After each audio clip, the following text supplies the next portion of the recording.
because they want to use Raila as a poster boy, then rig election through Luo Nyanza and Coast Province, then say by getting Joho and getting Raila, he's winning. So this is a crime, you can't allow it. There is what is called the principle of subsidiarity. This principle of subsidiarity means that what can be done below should not be done up. What can be done at the county should not be done at the national level. What should be done at the constituency level should not be done at the national.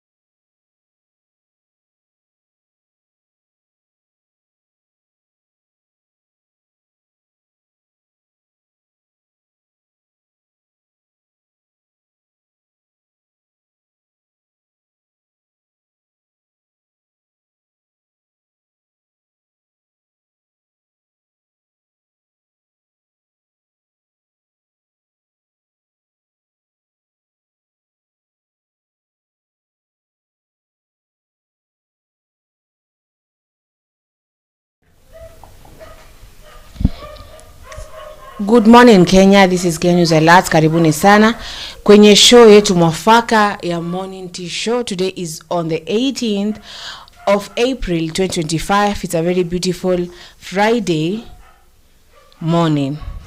Yes? And I'm so grateful for you. I am your host Zulfa. Karibuni sana. Who else am I here with?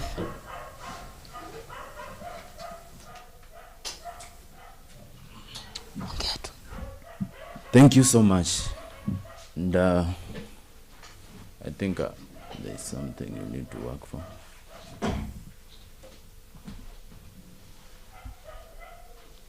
Thank you.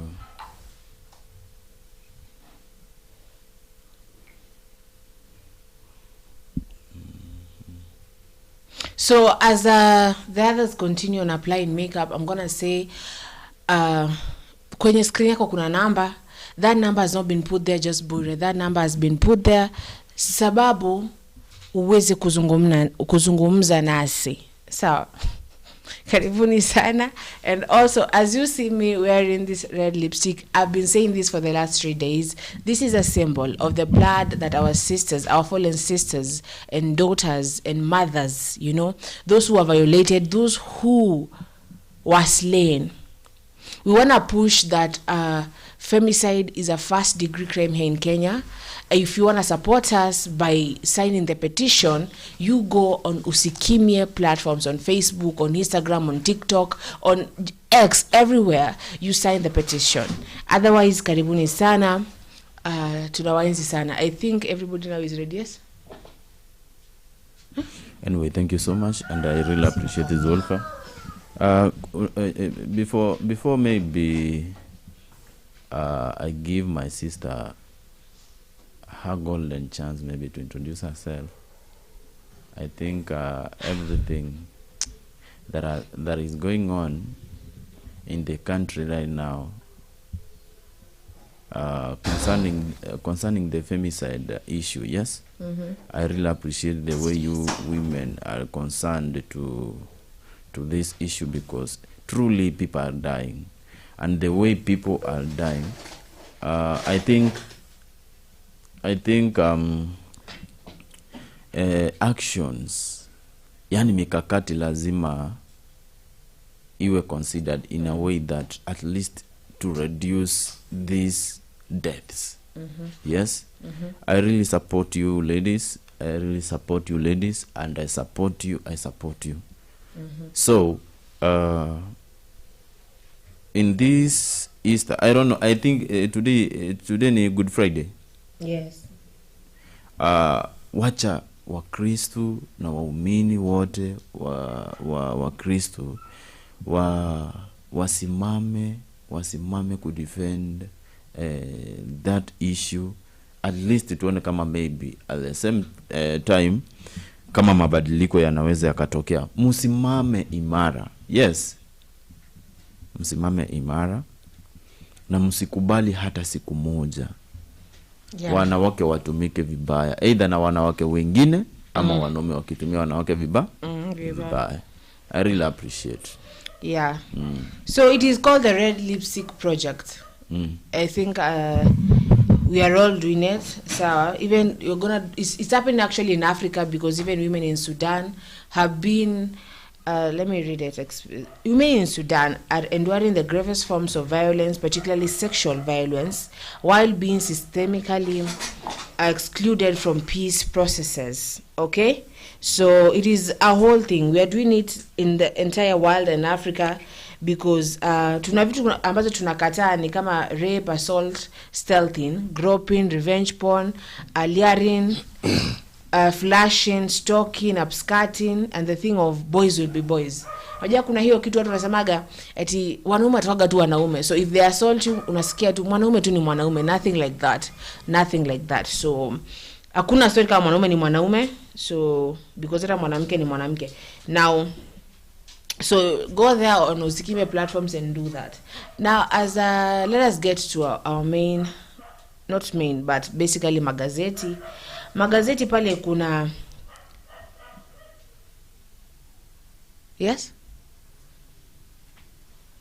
kwenye magazeti kuna bunge kuchunguza kamari maarufu ya Vieta, na raia wa Haiti wakerwa na magenge waandamana tena. So let us get to that.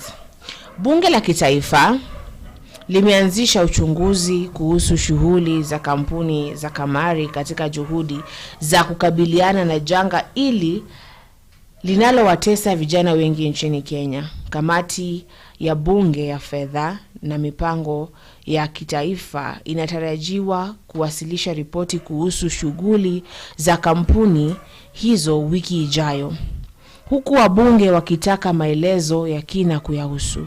Spika wa bunge la kitaifa Moses Wetangula alielekeza kamati hiyo inayoongozwa na mbunge wa Molo Kimani Kuria kuwasilisha ripoti hiyo Alhamisi ijayo, akieleza masikitiko yake kuwa kamari imeathiri watu wengi. Tukimnukuu anasema, na wajua watu ambao wameathiriwa na kamari hii. Kamati hii inapaswa kujitahidi na kuwasilisha ripoti katika bunge hii ili wiki ijayo. Swala hilo liliibuliwa na mbunge wa Gilgil Martha Wangari aliyetaja mchezo wa kubahatisha uitwao Aviator, ambao alisema unatangazwa sana kwenye mojawapo wa vituo maarufu vya redio nchini. Bi Wangari alisema kamari ya Aviator ilikuwa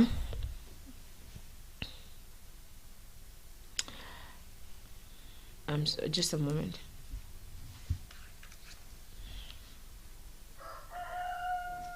Alisema ingawa mchezo huo unajulikana sana miongoni mwa vijana, pia wanaume na wanawake wengi wamezama humo. Wabunge wameeleza wasiwasi wao kuhusu visa vya wanafunzi kutumia karo yao ya shule kucheza kamari na wazazi kutumia akiba zao kujaribu bahati. Mbunge huyo alisema kumekuwa na ongezeko kubwa la usajili wa kampuni za kamari nchini katika siku za hivi karibuni, huku matangazo ya kamari yakionyeshwa kwenye televisheni. What should you say? I want introduce yourself and then tell us what you think. Good morning. First, those people whom I'm with them in this studio. Good morning. And then back to my Kenyans. I think you're good. Your morning is so good. Mine too, it's good. Karibuni sana kwenye show yetu. Mimi ndio nilikuwa bado na apply makeup. Wakaniangalia zile za are you late? But finally I'm here. Let's continue na tukae hapa mpaka mwisho wa siku. When we talk about this game, unajua by the way mimi naisikia tu. Aviator. Naisikia tu. Sijui ni kandege, sio? I don't know even how it's being played. I don't know, but so many people are playing. Nimesikia nyingine sijui case game. Kuna tu a lot of games. A lot of gambling. It's gambling, yes. Yeah. So watu wamepotelea tu hapo. Kuna mwingine alisema hata alitumia. By the way, kuna mwenye alisema alitumia fee. Na kutumia fee, huwezi enda nyumbani, huwezi enda shule. Where are you going? Nyumbani una fee siko wapi? Nimecheza aviator. Shuleni utarudishwa wapi? But why would someone risk something like that seriously? Kujaribu bahati. Bahati nini? Are you know unaona? Unajua these things zinakuanga hivi Zulfa. Kuna ingine tulikuwa tunacheza unaingiza ka 20 bob. Alafu another coins zinakuja mingi. Maybe unaweza ingiza moja izame. Uweke ya pili. Imagine I'm that one person where nikiingiza itoke do nyingi. You just go. I go. Ama nikiingiza iende kabisa I'm gone. Nivo I don't like. So watu wanapenda ile kama nimeweka mbao imenipea 500. Nikiweka mbao tena itanipea 1000. Alafu unaweka bado si niko nazo. Kuna ingine niliona una spin. I was being told by Tina ati unaweka una spin. Ali spin mara ya kwanza kapata 1000 for free. Hapo ameweka do. Then sasa inakuambia now the first plane is free. Yeah, so, the first plane. Now the second unaven wajanja. The second one weke your do. So akaona kama nimepata 1000 acha niweke hata so 3. Ikaenda. Akika roba bengine ikaenda. Na niko like utamaliza do so ufikishe tu hapo na uachane ako like mse I don't know. So Felix, how do you feel about gambling? Do you have ever umeshacheza aviator? Hizo unajua like ni vitu zenye ninasikia ka story. Truly I have never even tried to dream to do that. Yes. I have never dreamt. Sorry. I have never dreamt to even play that game because I don't like maybe gambling at some point because it is another type of drug. Unajua case game inachezwa hivyo. Ukiingia hivi unapewa dawa. Uongo. Ukiingia hivi unapewa dawa. Alafu sasa na mbona unacheza hiyo game? Sasa unapewa dawa. Una withdraw hiyo dawa. Sasa si ndio inakufungulia kucheza sasa ndio. Hiyo dawa wakinipea na withdraw. Yeah, you can withdraw. Now that's what I'm going to do. I withdraw that one and I'm done. I go to another one that does that. I withdraw. I am done. Sawa. Kwa mjaja mse. Usiende you know, I think there's this thing. Kuna kitu akili yako you produce inatagwa this is it dopamine something. Sawa. Ndio yako kitu unakataka sasa kwa excitement ka. Yes. You know that is the thing they play with. It is it's like you see how someone gets high and they release that thing in your brain, like when you come on akulaga matembe, you know, like ecstasy. When people who take ecstasy, that is a thing that is released. So easy games, you know, kuna kurelease. That's why you gamble and gamble and gamble. But sasa serikali Wetangula amesema ya kwamba hanataka watu wafanye investigations because many people have killed themselves because of that. Actually many people, because the last time I was talking to Lewi, mtu anaekelea school fees yote. Akayua. So alieka dao. Ikampea dao 3. Unajua kwa na fee ni fee. Akaeka tena dao ikampea dao 3. Okay, hiyo case game iko wapi? Kwa Play Store. Akachukua fees yote. Akaweka. Hivyo ndio zilienda. Akabaki na zile zenye alikuwa na zile alikuwa na alichukua fees mpaka hizo zenye amewina akaweka ndio zikuje double. Hapo ndio akili yake ilimfikisha. Nakwambia alianguka hapo ni kwanza akafaint. A moment. Sawa, is it casino or casino slot? Do you case game casino? Case game ni case game tu. Okay, continue. Let us go. You were saying. Na Wetangula amesema kwamba wafanye investigations. Sawa? Wafanye investigations about it walete. I'm installing now. Sawa? I want to tell you, you know, hii research tunafanya watu. Ndo wakitupea hiyo dhao tujue kama watudanganya ama watudanganyi. If you can withdraw or not. If I don't withdraw, I am gone. Now, so that is what is happening. So wabunge walisema michezo hii ya kubahatisha inayoonyeshwa kwenye runinga za humu nchini huahidi ushindi wa papo kwa hapo bila juhudi yoyote, na mchezaji hahitaji kuwa na ujuzi wowote wa soka au timu yoyote ili kushiriki katika. But I know someone who used to play kwa hizi betika wale kwa anashindanga more than 100k. Like hiyo unamenunua land, even unakuja umenunua gari, like sijui budget gani. For football is better because hapo unatumia akili yako. Una struggle, si rahisi. Kama tu hujashinda. So unaweza eka like 50 bob na uende uangukia 100k. So ni wewe kupanga tu zile games venye zitawin before zichezwe. So zikichezwa, zikisha win venye ulikuwa umeweka, and then get the money. Lakini hii unaambiwa tu weka pesa fulani, una win pesa fulani, unafikiria waniambia ni register sasa nipate dhao. Waja kuambia una register na pesa? Na register na do? Continue. Ukifika kwa do tuambie.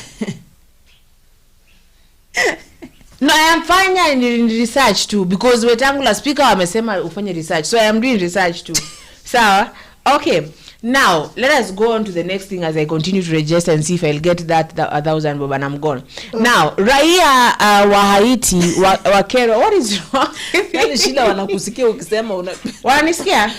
Unataka upate dhao na uende.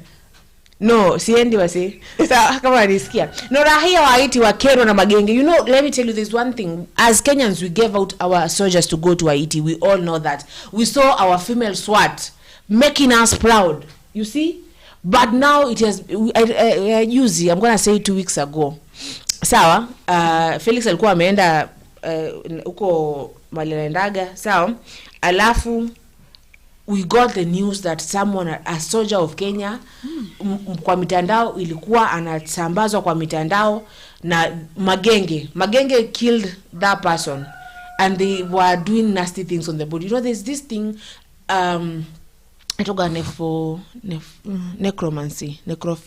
necrophilia. You see, even now PDD, we all know PDD. No one doesn't know PDD. Yes? Yes? Okay. Now PDD, one of the crimes amefanya ni necrophilia. What is necrophilia? Ni going and assaulting an body. Body ya mtu amekufa inafaa kuheshimiwa. Sawa? It even in the laws of the sea, it should be respected, the body of a dead person. Sawa? You do not desecrate that thing.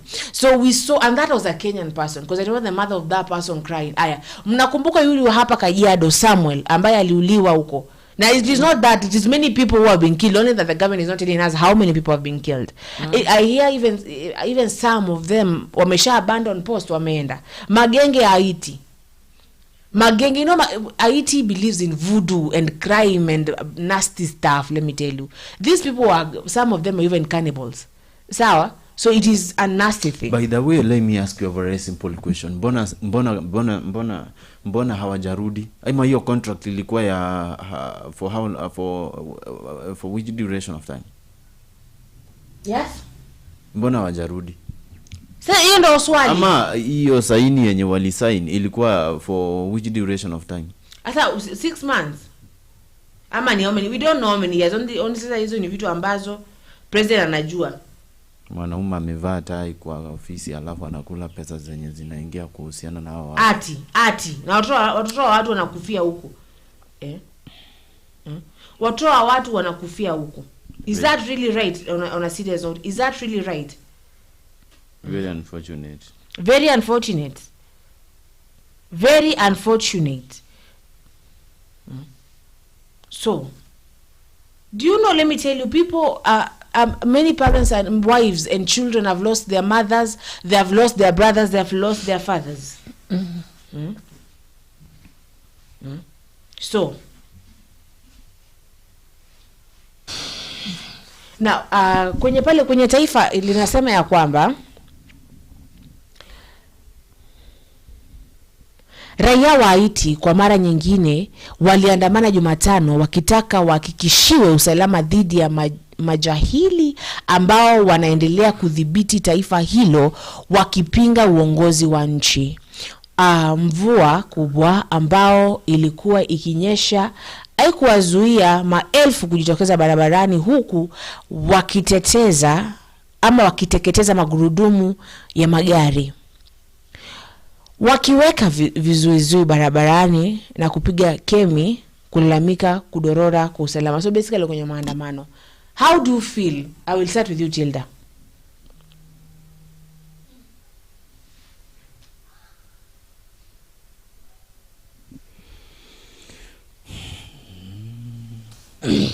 So wakiandamana hivi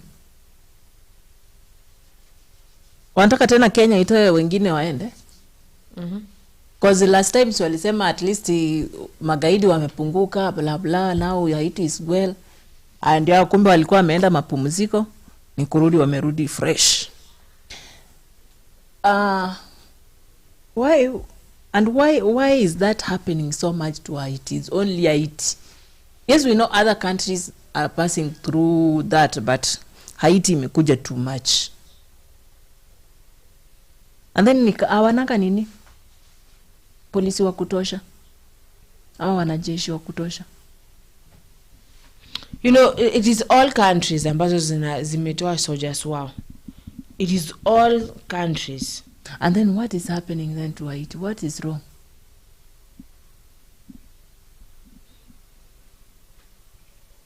How do you feel about this nini? Ni crime. Nataka kila mtu first express because we have our soldiers. Then Haiti, okay. Let me put so that I'll tell you. And they are not giving you 1,000 bob. Now, so I'm gonna uninstall that one. Now, Haiti for the longest time, tangu huko imwaga imejawa na magaidi crimes. There's a moment they didn't even have a president. Because of what? Crime. Even the president was, I think the president was assassinated. So, you see? Felix, we are waiting for your opinion. Oh.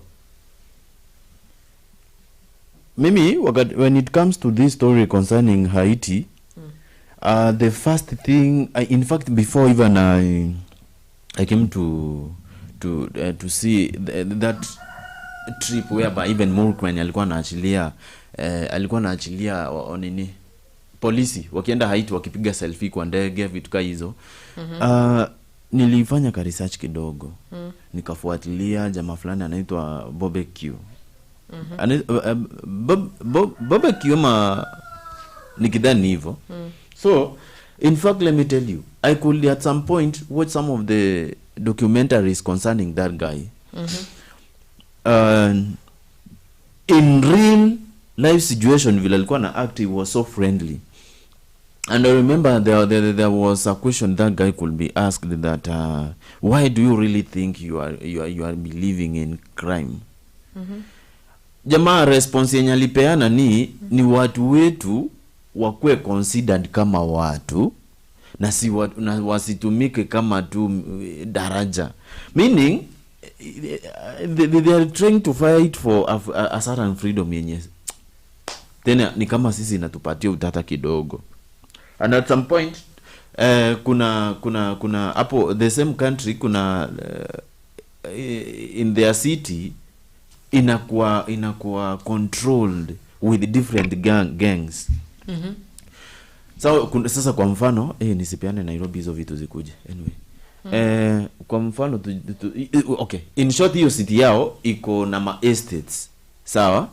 Estate fulani iko na gang yao, estate nyingine kule iko na gang yao. So unapata like that city iko controlled na some of the gangs zenye wanakuja wana kidnap mtu, wanaitisha kiwango fulani cha pesa ndio wana release mtu. I remember they could kidnap even a church leaders mwenye alikuwa priest na wale mama wanaitwa aje wa Katoliki, sisters. Yeah, sisters. So it was a nasty thing whereby at some point they can maybe torture somebody and they can feel him. Wanakutumia, wanasema msipotuma pesa we are going to do what? To kill this person. So that when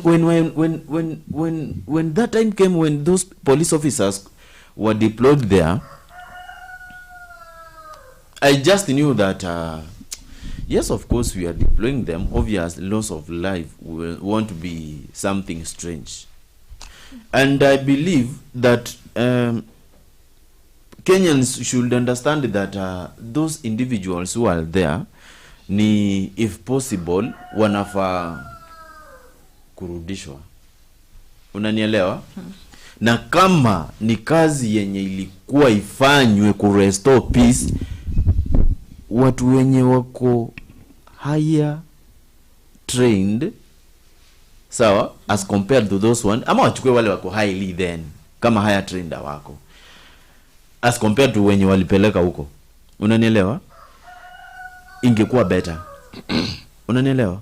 But now that imefika time yenye hawa watu washaua some of our officers, and at some point tena tuliona wanawake wamepelekwa. Unajua niliwauliza my sister Zulfa, why do you think wanachukua wanawake? Ulisema wanawake pia wanafanya kazi. Nikasema sawa, but let me tell you the truth.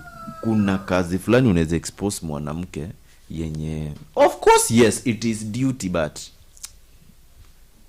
anyway, what a man can do, a woman can do better. Maybe that is. Mbona wao wanachukua wale wenye wametoka tu shule immediately? Unajua wale, I don't know, because maybe experience ndio sasa wanaenda kuiget wakiwa sober. I don't know though, so I can't give you a good response over that. But the fact is, Haiti kwa sahi it is not a safe country. It is not a safe country at all, and it is a very small country, man. Very small. It is a very small country, but by now, as we speak right now, it is not a safe country right now because of security purposes, and there are many gangs.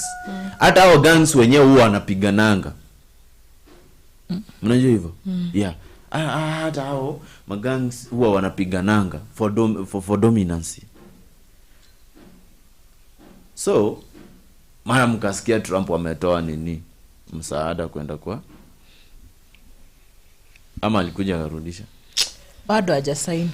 Tumangoja tuone kama atasaini. Sasa ni nini basi? Sasa Kenya anyway. So unajua ni mbali sana huko. You know Haiti is very far. Watu wako US na karibu na Haiti. It is very far. It is very far. I don't know why we are in. Ni wamepakana na iko southern part of America. Yeah, iko huko your side. I think my sisters, whatever I can urge our government is to make sure that all those individuals who are remaining there, if possible, warudi nyumbani, wajipange ndio warudi vizuri kama watarudi. Manze, it is nasty kuona ndugu yako bana anakuwa tortured. Very nasty. Very traumatizing. Watu wako na roho yenye inagonga hivi hadi damu inakimbia kwa mwili kweli. Yeah. Zulfa, hebu imagine ni mimi sasa Felix, umeona vile ninakatwa, masikio inatolewa nikiwa nimekufa. I don't know, wakati I remember when I was doing that live, I was here with Gypsy and other people. Na mtu wa Haiti alikuja akasema, you're never going to recover that body. We are going to use it for voodoo. No, what is voodoo? Urogi. Haiti, they are known for urogi. Wanatumia hiyo mwili kama a voodoo doll. There's something called a voodoo doll. That one, go Google. That is what they use those bodies for.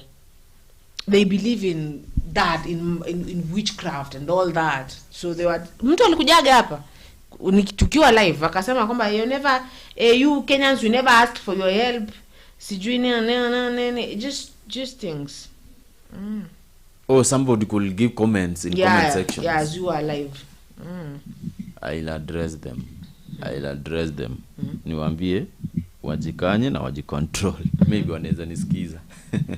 Anyway, but the fact is, we want to see those individuals back truly. Warudi sijui era wanafanya nini huko mimi. At this that is not their war. Yeah, please bring back our brothers and sisters.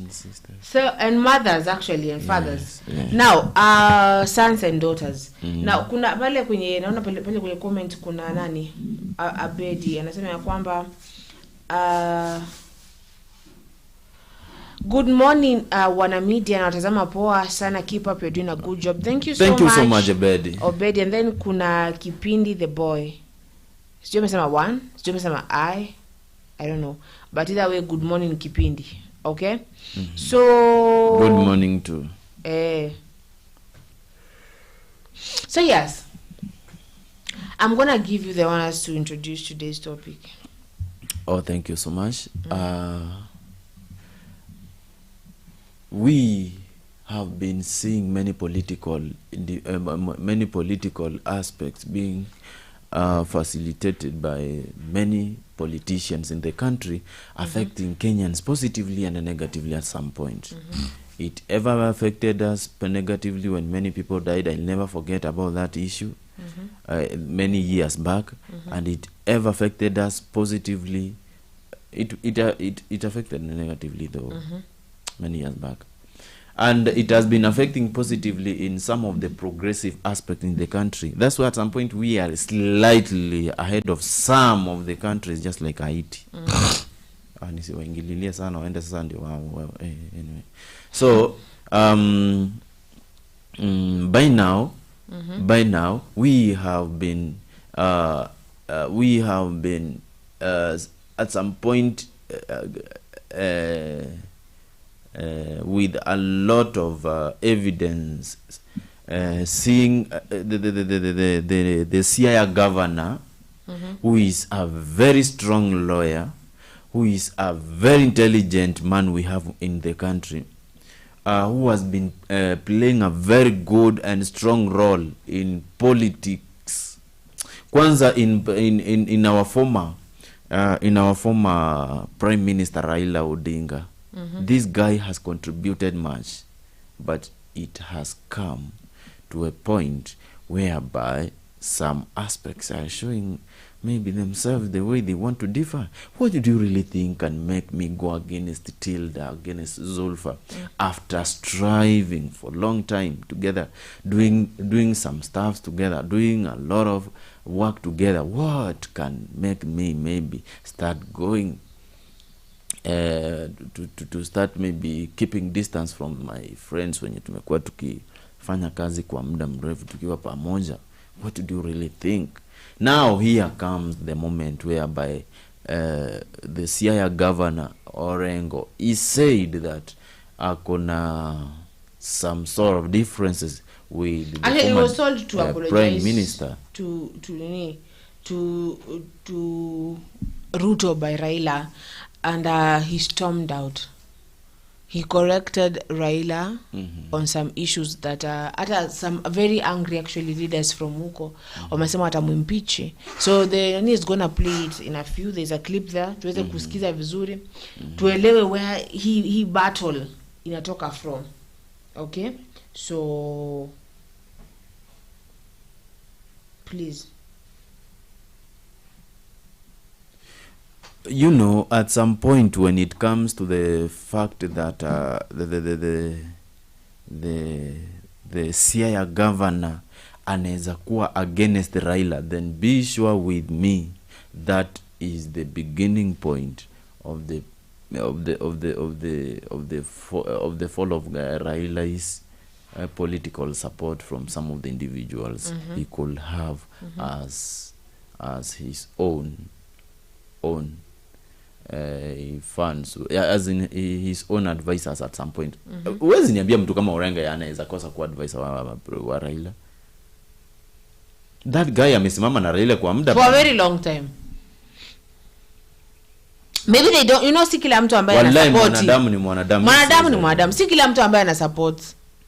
Si kila mtu, unajua unataka fanya kitu, we can be like, we started doing this political thing, me and you here in Kenya News Alerts. Ifike place ufeel ushikane na, maybe we have a rival, sawa? Tushikane. It doesn't mean kama ndakubali ndakuwa nakubalia ukweli, maybe ni kwa shingo upande. Maybe sikubali, lakini I'm just doing it because for the respect of you, ama for the respect of what we've shared for the last years. But kuna place utafika ibaki aiwe, hata wewe hapo umekaa sana. Una get? So hata sasa ujinga ni leaders wale unajua they always feel baba is baba. So ni kama wamemnani,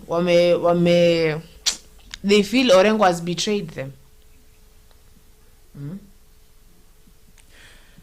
Let me ask you. Why do you really think Orengo didn't even feel bothered by that issue? Because tungekuwa tumesikia akiapologize.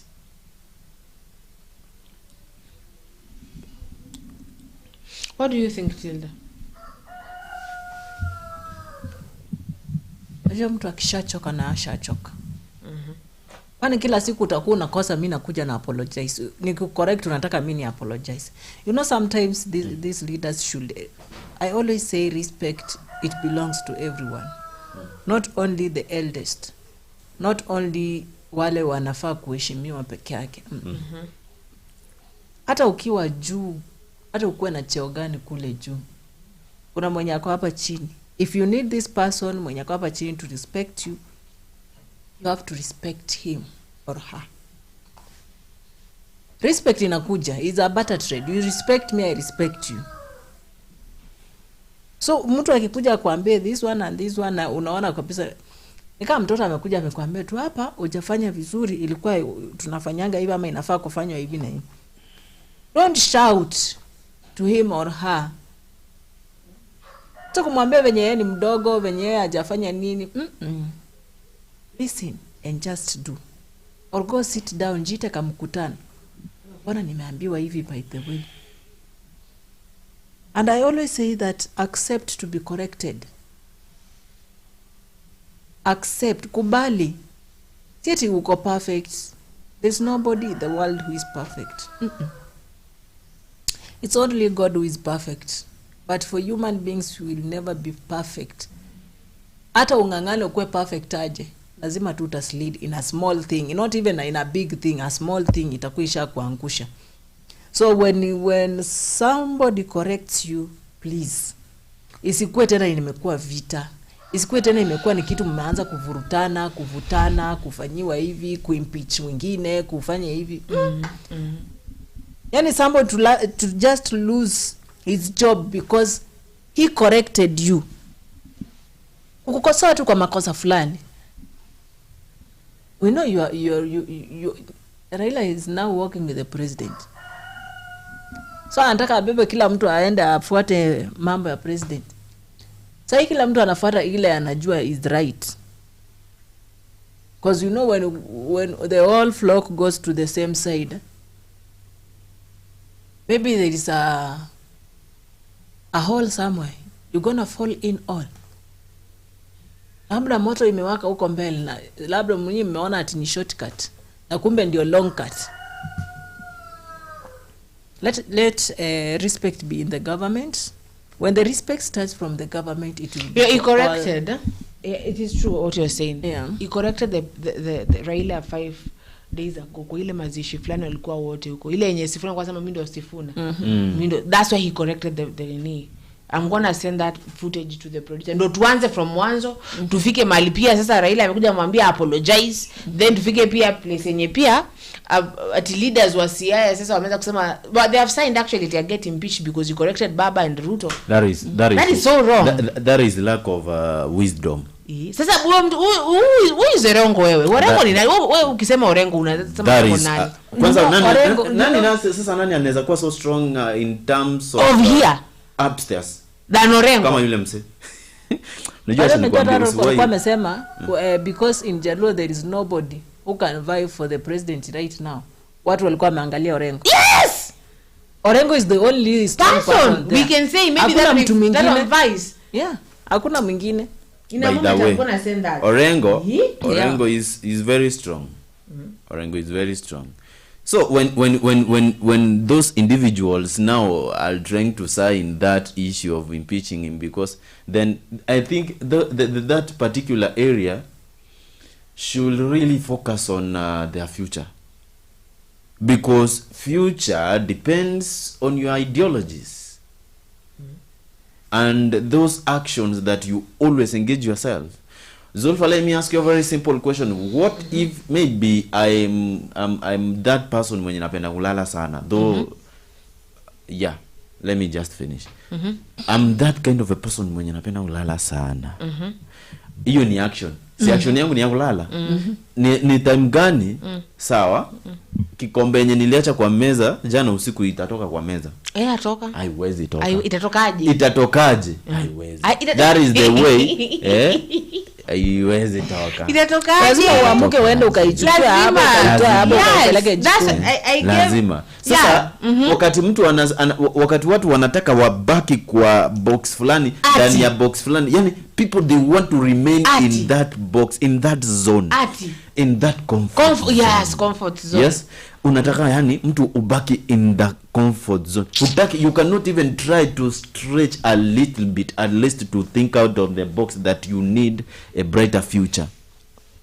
Yes? Those actions ndio zinafanya watu tumebaki mahali tuko. Yeah. Yes, True. tunaogopa kuriski kujaribu a different thing. I'm very sure these people, the best thing they could do is to listen to this guy, waelewa ni nini imefanya amemwambia hivyo. Na truly kama alitumia abusive language na akamdiminish na akamonyesha dharau kwa kitu yenye inaonekana, despite using that language, you understand the political language. Those politicians could use a language which is very, very, very, very confusing. At some point you can maybe, hata ukikuwa na evidence ona vile aliongea unaulizwa ulisikia ametaja mtu hapo. So as long as hakutumia language ka hiyo, and at some point maybe they could give evidence which is consisting of what the information whereby that guy could give a very clear advice yenye at least kila mtu anasema yenyewe umse ameongea poa. Alafu watu wanamuimpeach ama tukale long story short, watu wanamuimpeach kwa sababu ya ukweli fulani yenye amejaribu kushare na huyo kiongozi. It is very shameful. Okay, so can we get that footage of Yeah. where let us start from the beginning, where the drama unveiled itself. Yeah.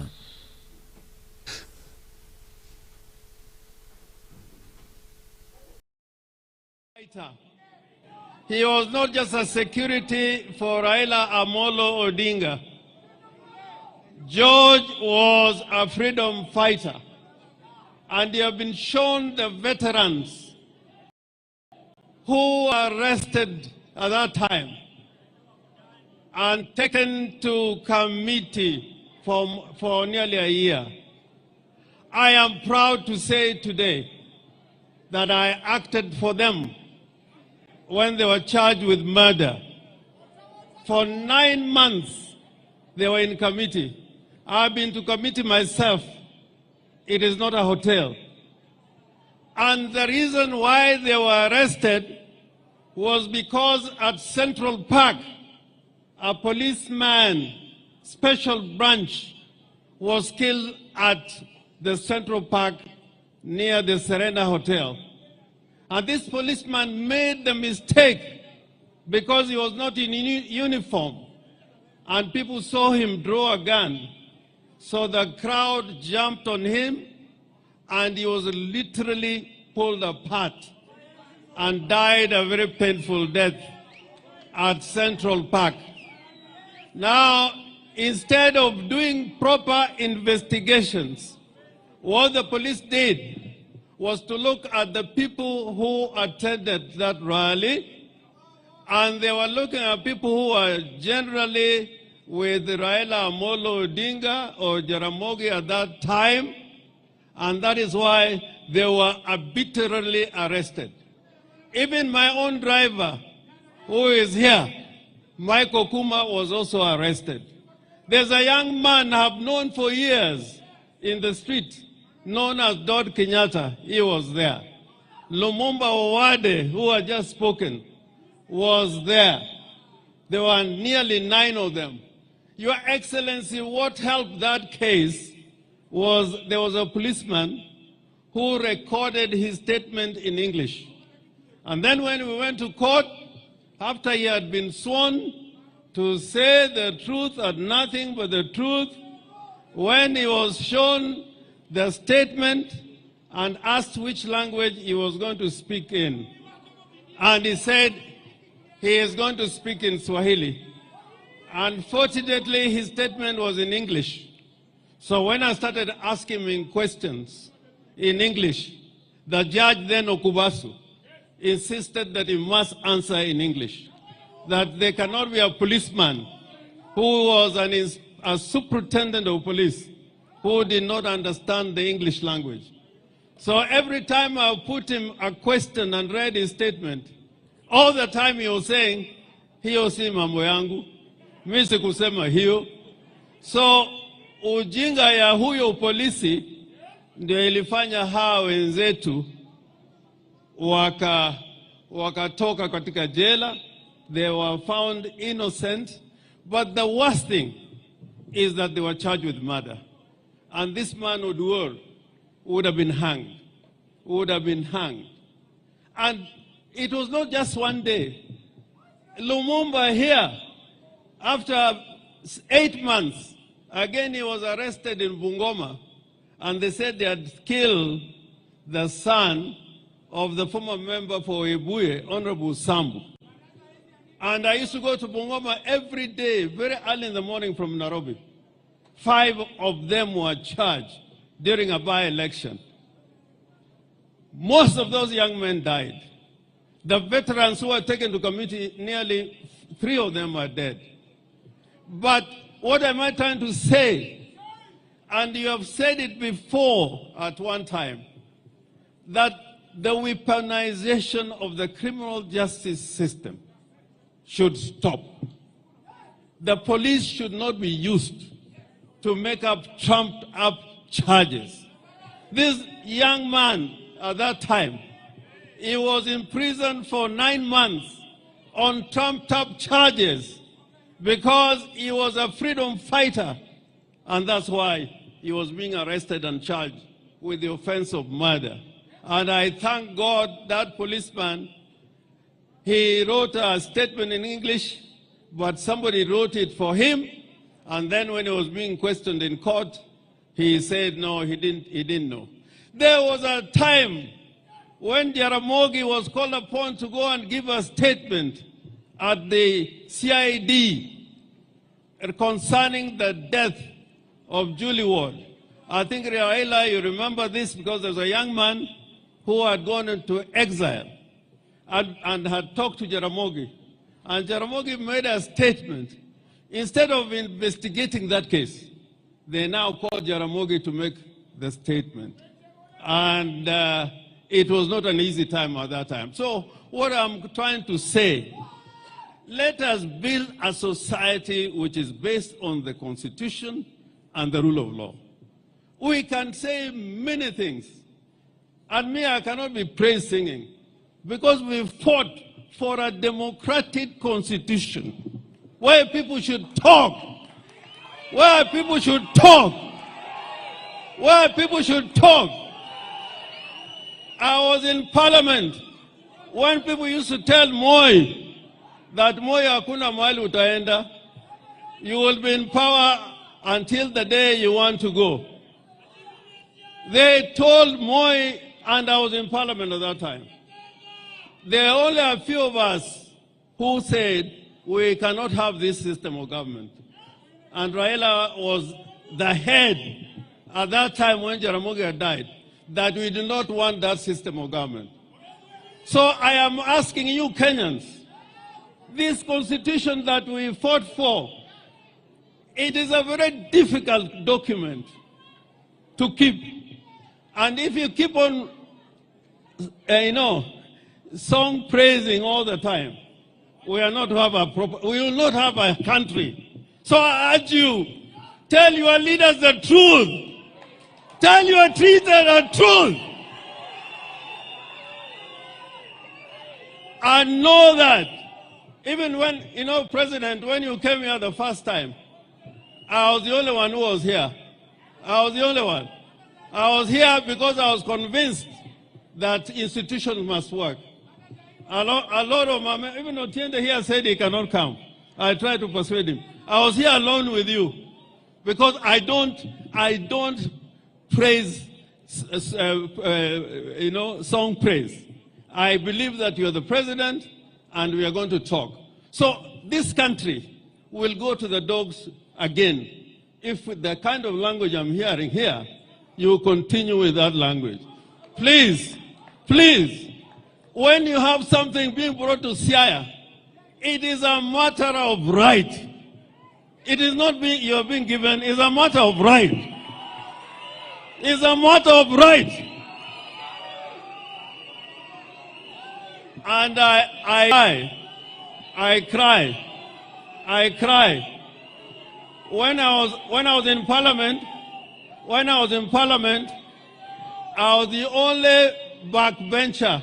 I was here with Omamo, I was with Okero, there were other people like Okwanyo, and they used to tell me that you must be in government.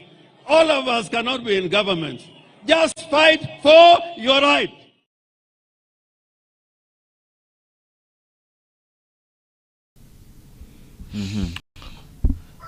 Thank you so much. I think, so are those the same words that made Raila to be afraid? For somebody to just speak the reality. Nini umesikia nini hapo yenye inaweza disguise? What have you heard that maybe can convince you that this guy is maybe not on point? People of Siaya, yes? People of Oderogogini. Ni huko? Oderogogini alikuanga wa Siaya? Nikidhani ni hapo sivyo? People of Akoko. People of what? The great the yes. Great. Why do you want to start maybe going against your governor because of just nothing? The truth. Because of nothing. The truth is bitter. Why? The truth is bitter. Why do you want to go against your governor? Because maybe he has seen something. Yes, yes. People don't like hearing the truth.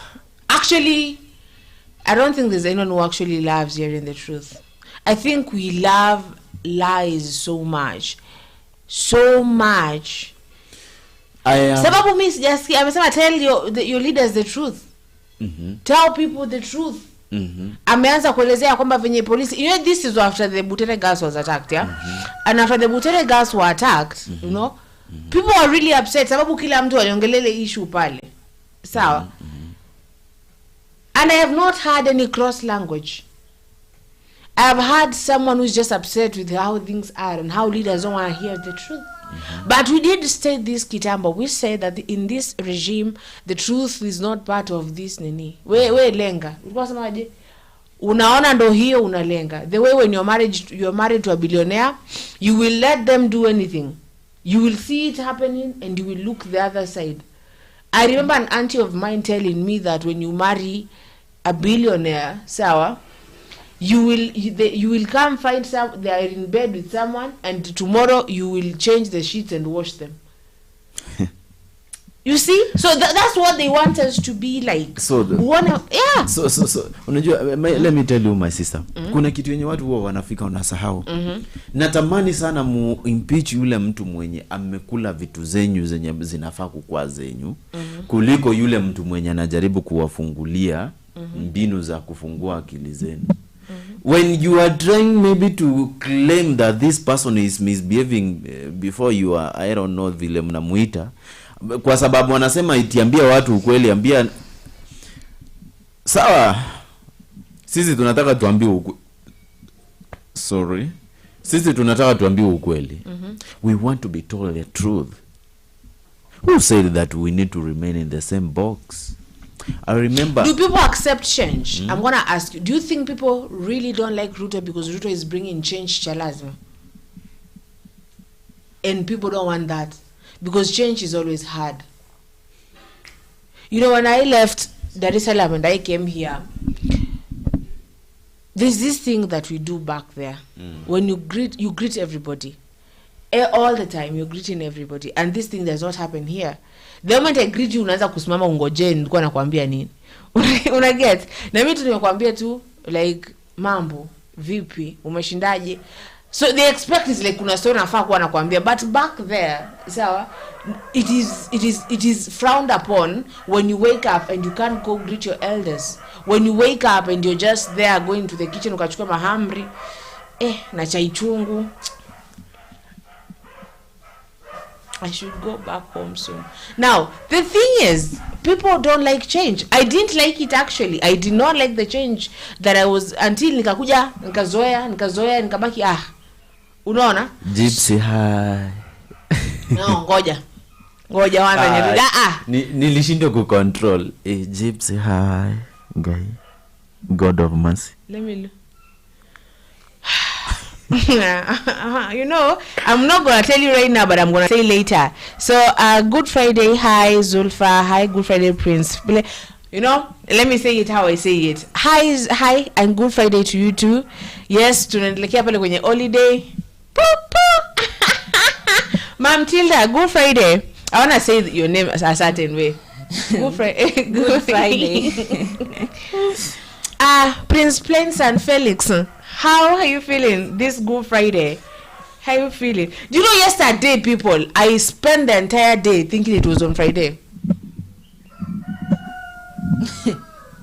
I think you are in your own world. So Yeah, I do. I usually live in my own world, in my own bubble.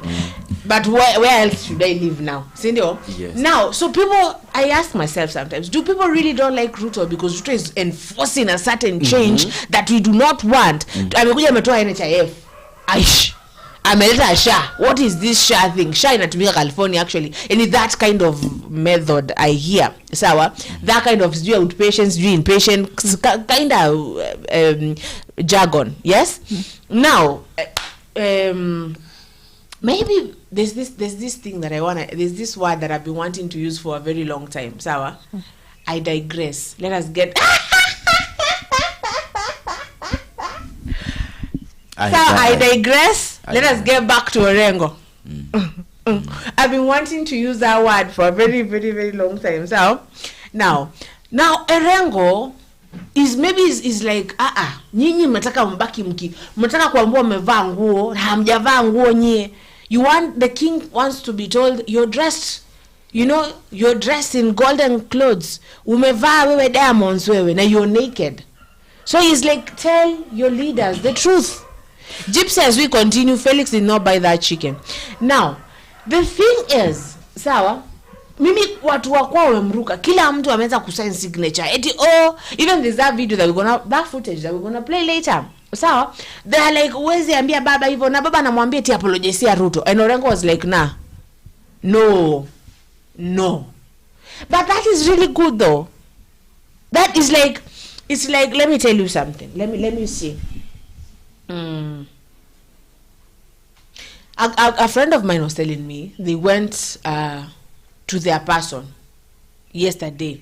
To assume that Leo Friday. So kila mtu sasa to their person except Felix, yeah? Because Felix is that person now.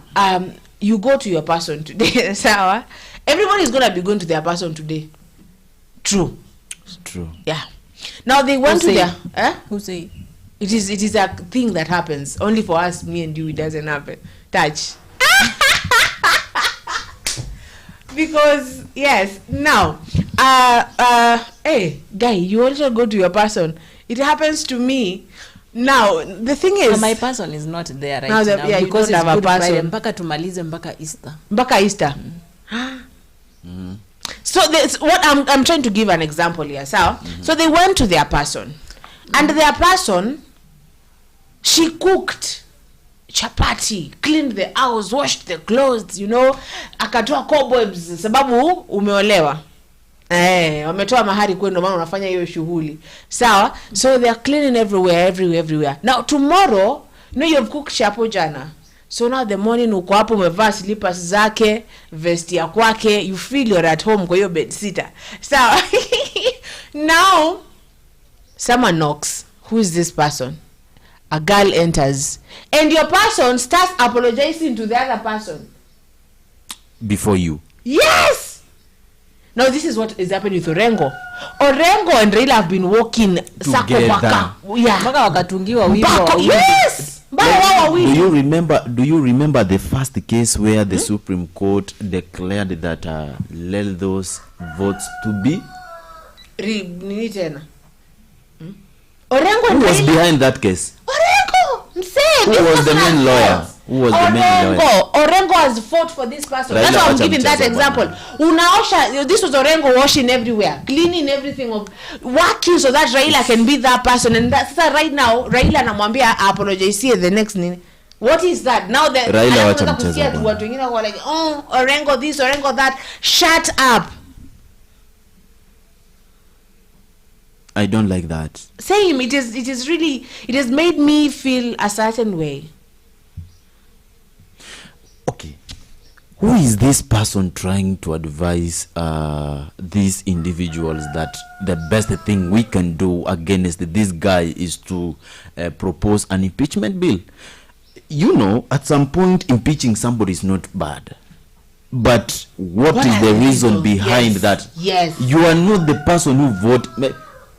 You never voted for that guy. Kwanza kura yako moja. Angalia, I'm very sure hata ukitoa kura za MCA wenye walimpigia kura, bado anaweza kuwa amebaki number 1. Watu wenye walichagua huyo mseni. Like, it is not fair. Unajua niliona clip fulani TikTok. How do I wish I could download that clip. Oh gosh. I could see that clip. Saying wanaitangaje wakisi nyar kisi. I don't know.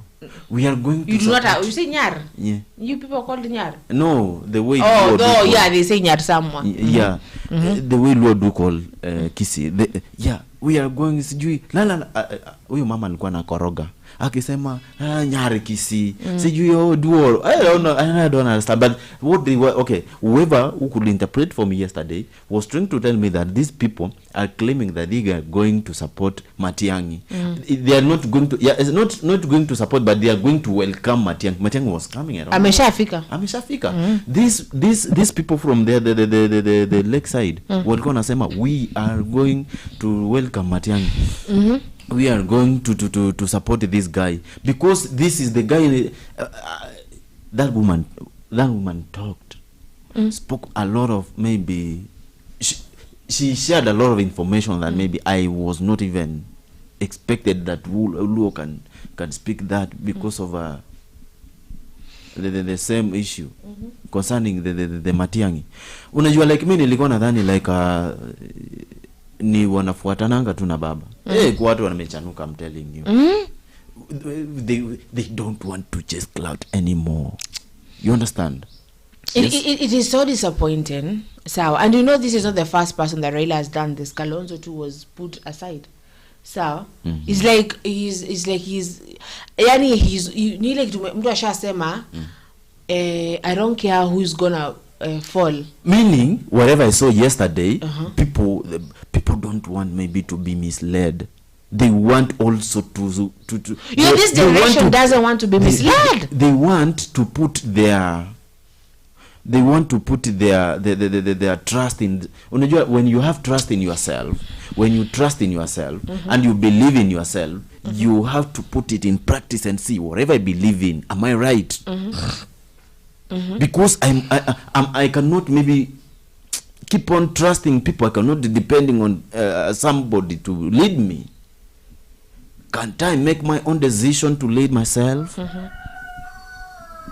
Can't I maybe make any judgment? Can maybe be part of my principles in my life? Must I believe in somebody? Must I depend on somebody for information?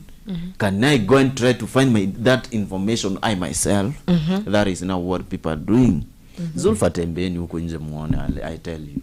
You will, I'm telling you, see it in our diminish my sisters, but tembeni huko nje hivi mjaribu kuengage na wase hivi. Yesterday I was not here for the afternoon, not afternoon, the evening show. I went somewhere. I could engage with some people. I really like when at least I share with some individuals. Some of the individuals are telling me that this is not the time people need maybe to depend on others for directions. Right now, what we may depend on them is to just have that simple of national unity, that respect that this is a government office, but at the same time, even if that person is in the government office, he is not leading you because you are leading yourself. That person is just there to satisfy that we have a country with these offices. Right now, people, Zulfa, people are not people are not in the zone of maybe being misled. I'm telling you, unless maybe you use your bullet to silence them. Actually, you know, it's like we have got smart people outside. Yeah, it's like they don't know which generation. Come on, I feel like they are leading our grandparents who didn't know how to read, who didn't understand the Constitution, who knew nothing. Right now, you can access the Constitution anywhere because of technology. You can access that Constitution anywhere. You can access even the Nairobi journals. Those ones they use there. The bills they are passing, you can access anything anywhere. You know, someone told me you should go unafaa uende kwa governor wako umwambie I want to see how you're using my money. Yes. It is a right. Yes. But do we? But now saizi watu wa this generation, they are doing that. Yes. They are doing that. Excuse Let me. me read the comments there. Interruption, please. Yes. Interruption. Kuna mwenye ameniandikia message. Aliniandikia message ilikuwa kitu kama 10 minutes back nikasahau kuisoma. Anasema thank you guys, continue with what you are doing.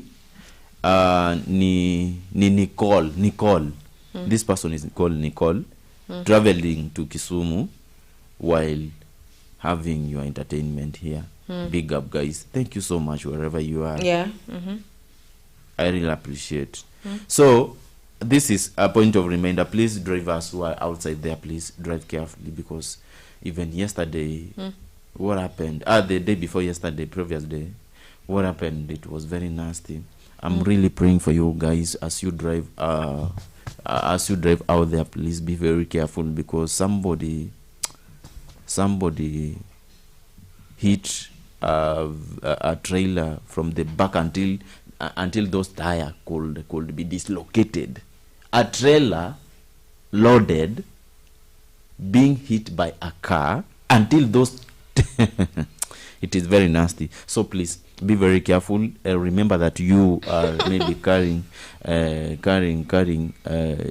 human lives, many lives and many souls. So be very careful as you drive, and please don't diminish others, mostly those people who are using saloon cars. Yes. Don't take advantage of, maybe because you have got a super metro, that bigger bus, yes, that smaller bus, that mini bus, yes, because now you have it, you can bully somebody with a saloon car. Squeezes zimekuja zenyadi zinatoshana kama toy. So please don't do that. Stay safe and continue maybe serving the nation. So you can continue, my sister. Okay, so let me read the comments. Kuna kipindi Good Friday and hi. Then there's Gypsy saying Zulfa spin the truth is classic. Oh my god, thank you.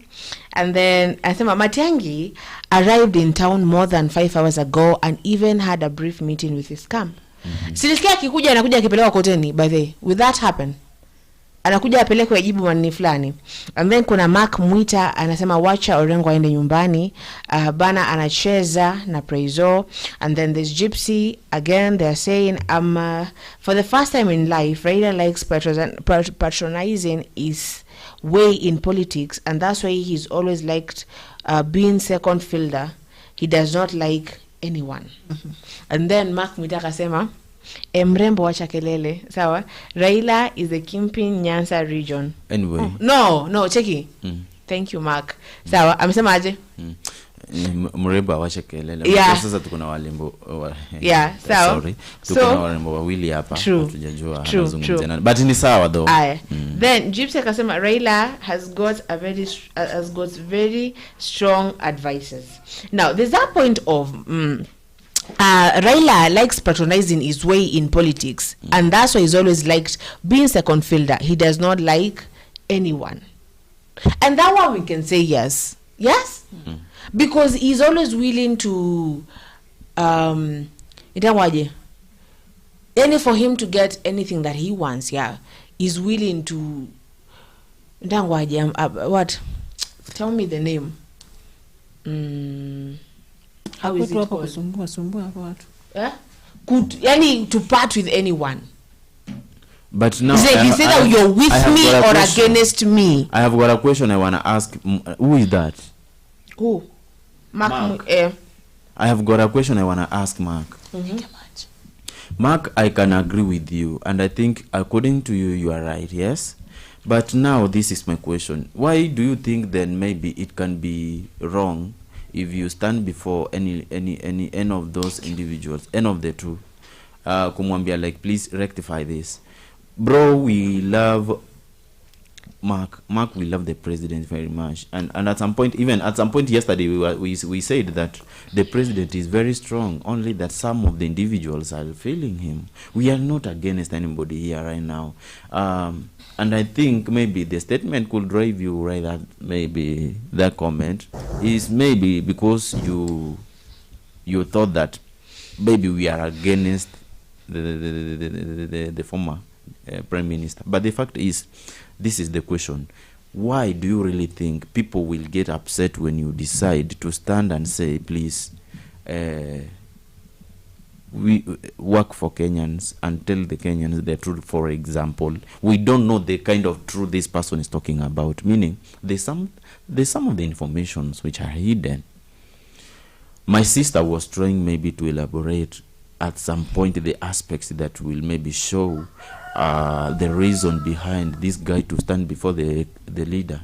We don't maybe want to lose Orengo or Raila as friends, but we don't want Raila, to lose Orengo as a friend, or Orengo to lose Raila as a friend. But the fact is, we really need them because tumetoka fana wao. Si tumewa support for almost 25 years. And truly, only for your entire life. For my entire life, because that is where you are. Yeah, because tangu nianze kuwa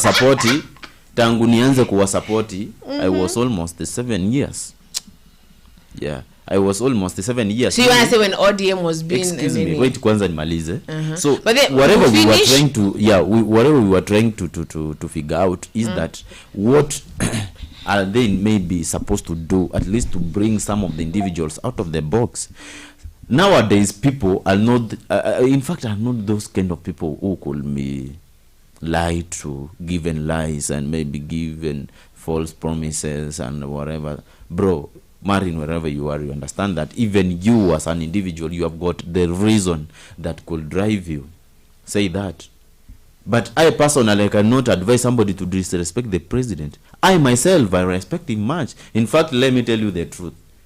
Zulfa, I believe that right now, whoever who can maybe speak anything contrary with the president should give the main reason behind, because the main reason why maybe the person could do that. Let us say the truth where possible, and at some point, respect to the president is something which is necessary. In fact, it should be compulsory, not even a request. Should be compulsory. Compulsory. Yeah, respect to the president. Remember, that is the symbol of national unity. Okay. So now I'm going to read the comments, and then nataka producer atengeneze hiyo video ya those leaders saying why they don't want Orengo. And our James Orengo. So yes. So there's Gypsy. Gypsy says, okay. Oh, ni Mark Mwita. Asema the brown one. Fiti. So ni mimi. No, actually mimi nimechukulia positively. Jumenza amenza na mrembo washa kelele. So I'm going to take the positive thing in it. So okay, so it's okay, Mark. Now Gypsy says, bulldozers hitting the dingy cars. Felix. So ni gari ndogo ilipiga kubwa ikaharibika, ama ni ndogo ni gari ndogo ilipiga kubwa hadi ka dislocate. Now is the person in the other car like that person is a camp. He died a very obviously unaisha. Right now if I go, it was before me. Can you hit that thing happened before you? Oh my God. Do you need therapy? Yes. Do you need therapy?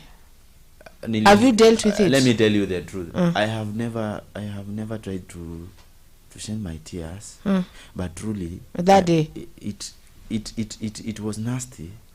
I could even be unable to give you stream from the other side, but somebody could help me. It was very nasty, and it was very very. Do you want to be hugged? No. Okay, you see, I'm just okay. You're not okay, but you're gonna deal with it later. I'm okay. Now,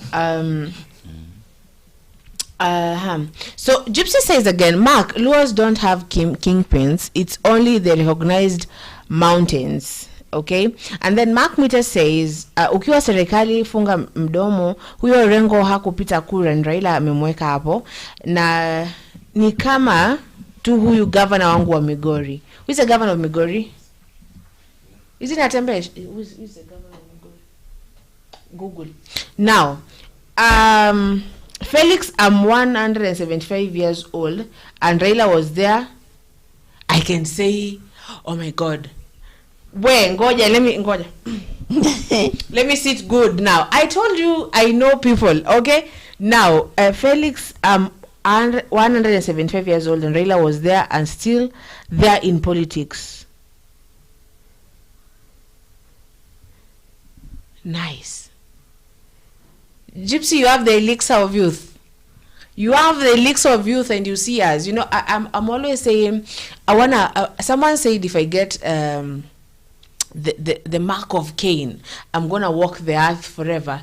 And if I get a vampire and they bite me, but that one now is a lot of work, because maybe I will not be able to get that ring that makes me walk in daylight. But Gypsy is 175. Damn. Nice. We're gonna talk after this and tell me where do I get the elixir of youth. The governor is Ochilo Oyako, the governor of Migori. And Maka anasema kama pia imewekwa huko. Yeah, they have been put there by Raila. Sawa. So Mark Mita says respect Raila. Hapa Nyanza region ukienda kinyume na Raila utapoteza. Ulizia aliyekuwa governor 2013 Kisumu County, Ochilo. Okay, Mark anasema ni Ochilo. So Gypsy says James Orengo is my boss. Raila should go home. But Gypsy, I'm still there. Of you have the elixir of youth. So, and I knew you're a Gypsy. So, oh my God. Now, is the nini ready? Is the stuff something ready? So, but I don't think no one who had disrespect Raila. We respect Raila so much, because actually, remember one day back when we were starting this thing, I was talking and someone told me that the way you're speaking right now, madam, so it is because of Raila. And I had to go back when and really get into, you know, I do my research, yeah, and it's true, they did good. We have this freedom of speaking, you know, and tunaweza kaa hapa tuongee kama journalist and all that, yeah.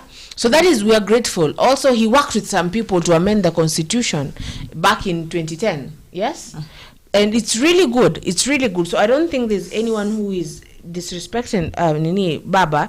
We respect, but Orengo, you know, Orengo deserves some kind of respect too. He fought. Do you ever look at someone that you've been friends for a long time, nakosana, but for the respect, for some of the respect, you're just like, let me leave you. Wacha ni kuache tu, wacha nisikudhalilishe, because impeaching Orengo ni kumdhalilisha mtu ambaye amekupigania wewe. Ama people don't remember those things. Sawa?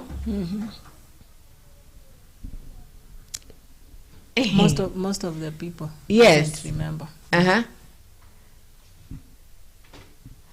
Okay, so now kuna huyu nani, Mark Muta says Ochilo ndiye governor wa Migori, BT 2027. Mark Nyamita anafanya mambo different. Alafu Brown, usitoke studio bila chai yangu.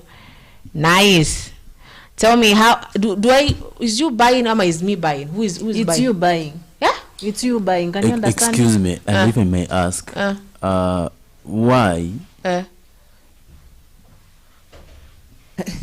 Who is buying the tea? I want to know who is buying the tea. Am I the one buying the tea? Are you the one buying the tea? Clarify that one. Usitoke studio bila chai yangu. Si basi sasa wanasema ndakuletea chai studio, usitoka moja kunywa hiyo chai. Wewe wacha mambo yako. Chai manake amekuta mrembo.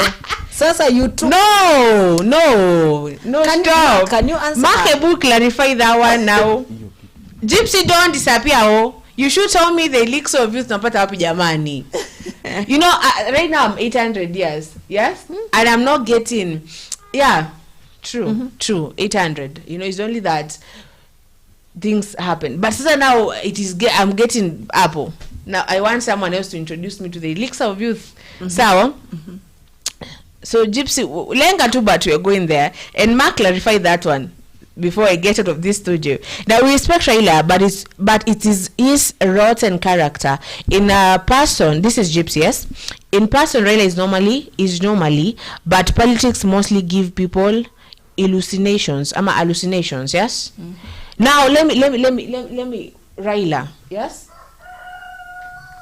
We do for the longest time, yes? For the longest time, Raila has been that one person. You know, when Raila stands up and says, tufanye, it's like people are, even today, to Mefika studio, someone was talking to us up, I don't want to mention who they are, yeah? And they were like, if Raila stands up and says, back ikifika 2026 2027 nasema ya kwamba nilikuwa tu nimeenda kule mjamaa kumsikiza nifuateni mimi, people will listen to that. I don't know, he has that kind, I'm going to say he can netwaje kitu mobilize, he can mobilize people. True? Yes? Yeah. Felix, yes? Sure. No. Oh my God. Ha! Naona wana Felix amenyamaza huko amejificha. We amesema ni yeye ndo ananunua chai. You see? Okay. Sawa, so that is good. There's a number pale kwenye screen yako. Yes. That is a number. Yes. Now, let me tell you something, Gypsy. On that moment, I'm going to take 5 minutes to explain. So yesterday, after we are done, now Felix is shaken. Felix is like, how did you get that? How did you get that? How did you get that? And I'm like, Felix, you know, the thing with you is that you underestimate. And the fact that you promised something and you did not do, you know, but you went out there and you were doing it, you know, and I'm your person. I'm your person who is always watching your back. And he says again, and I don't know why I have this innocence of always trusting, yes? So I say, Felix says, wacha nifike tunafika pale, nafika stage, you know?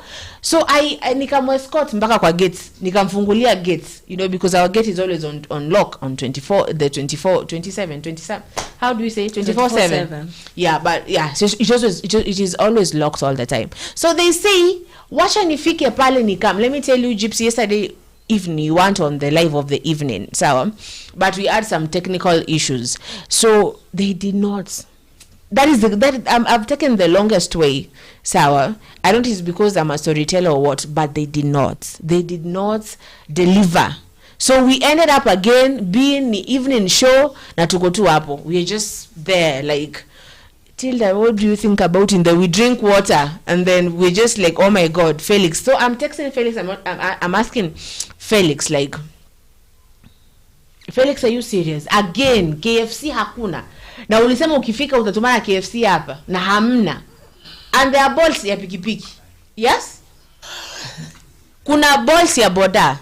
So Felix did not deliver. That is the thing I'm saying. Felix did not buy. Let me see what Eti Brown wani bamba sana, welcome. Let me read this one.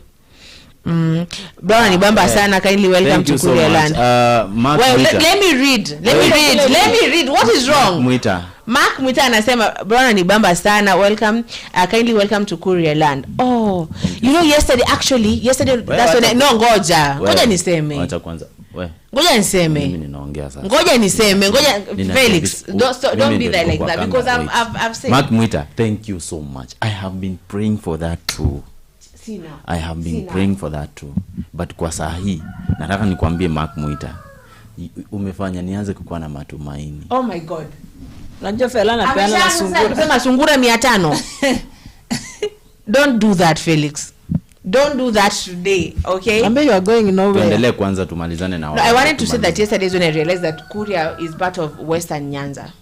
Yeah. It is I think southern Kisii County. No.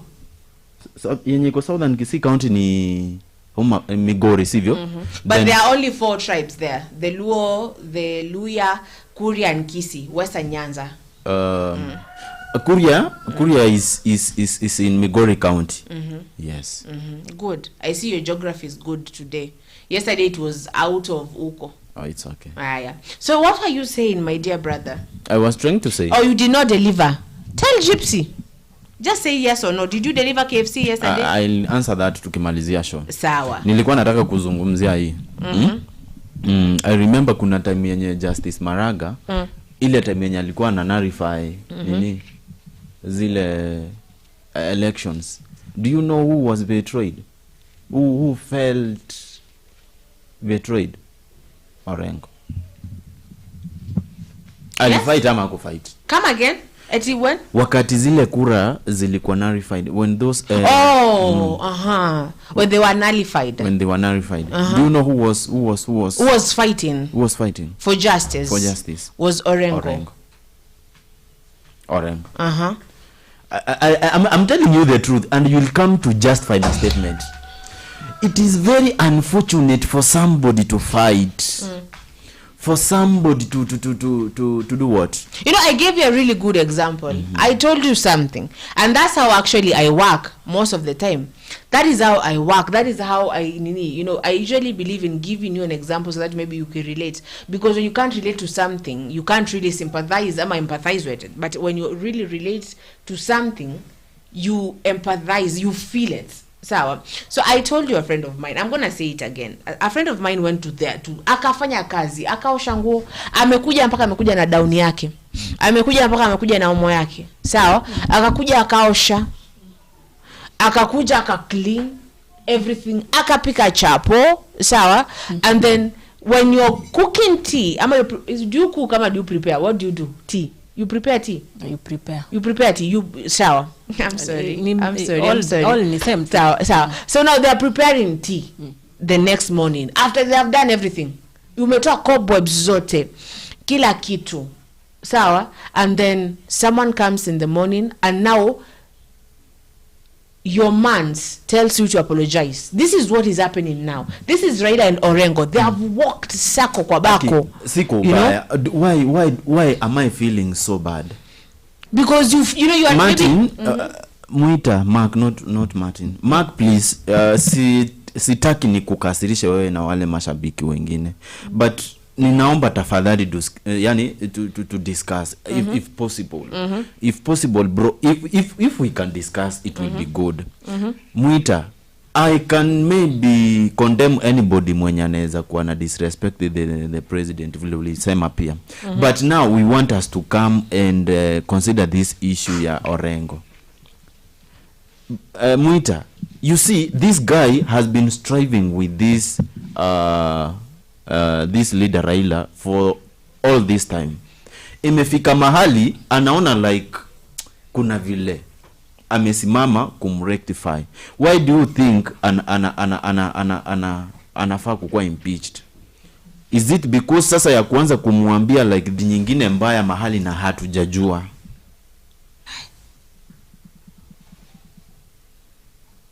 Yes. Kama aliwahi tumia language nyingine mahali na hatujajua, then we have to know that and maybe condemn that. Yes.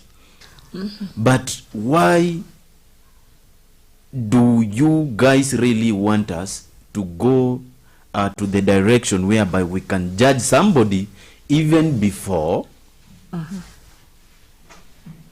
we could gather every information yenye inaweza fanya mtu hata ile bili ya kuimpeach mtu ipelekwe kwa county assembly?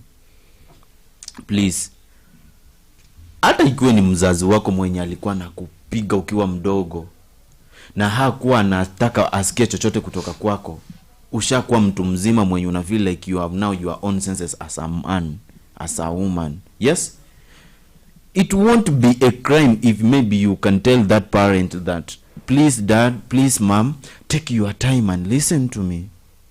If you don't mind, please, this is what I've seen. Ama niaje marafiki zangu?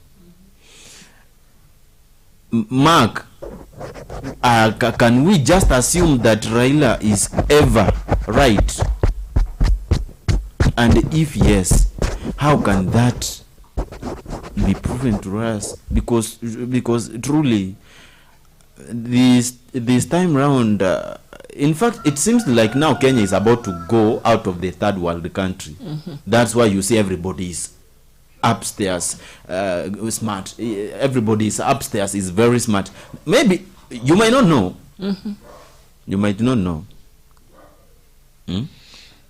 So Martin, not what Martin. is wrong with Martin? Mark Muita. Martin is Martin. I want to at least maybe to share with us your view about this point.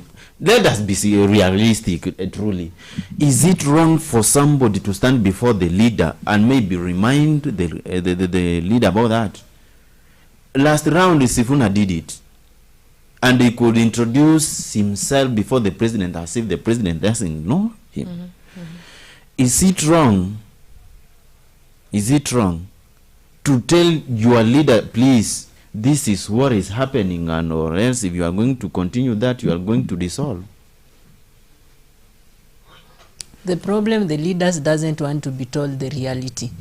They doesn't want to be told on their faces. Na sasa kama watu wameamua, watu inafaa tuwaambie direct. Cause tukiwaambia ukando ni kama wasiki. If this is someone like Orengo, and Orengo anasimama anaongea, and Orengo now is facing what he's facing, who is actually safe to speak?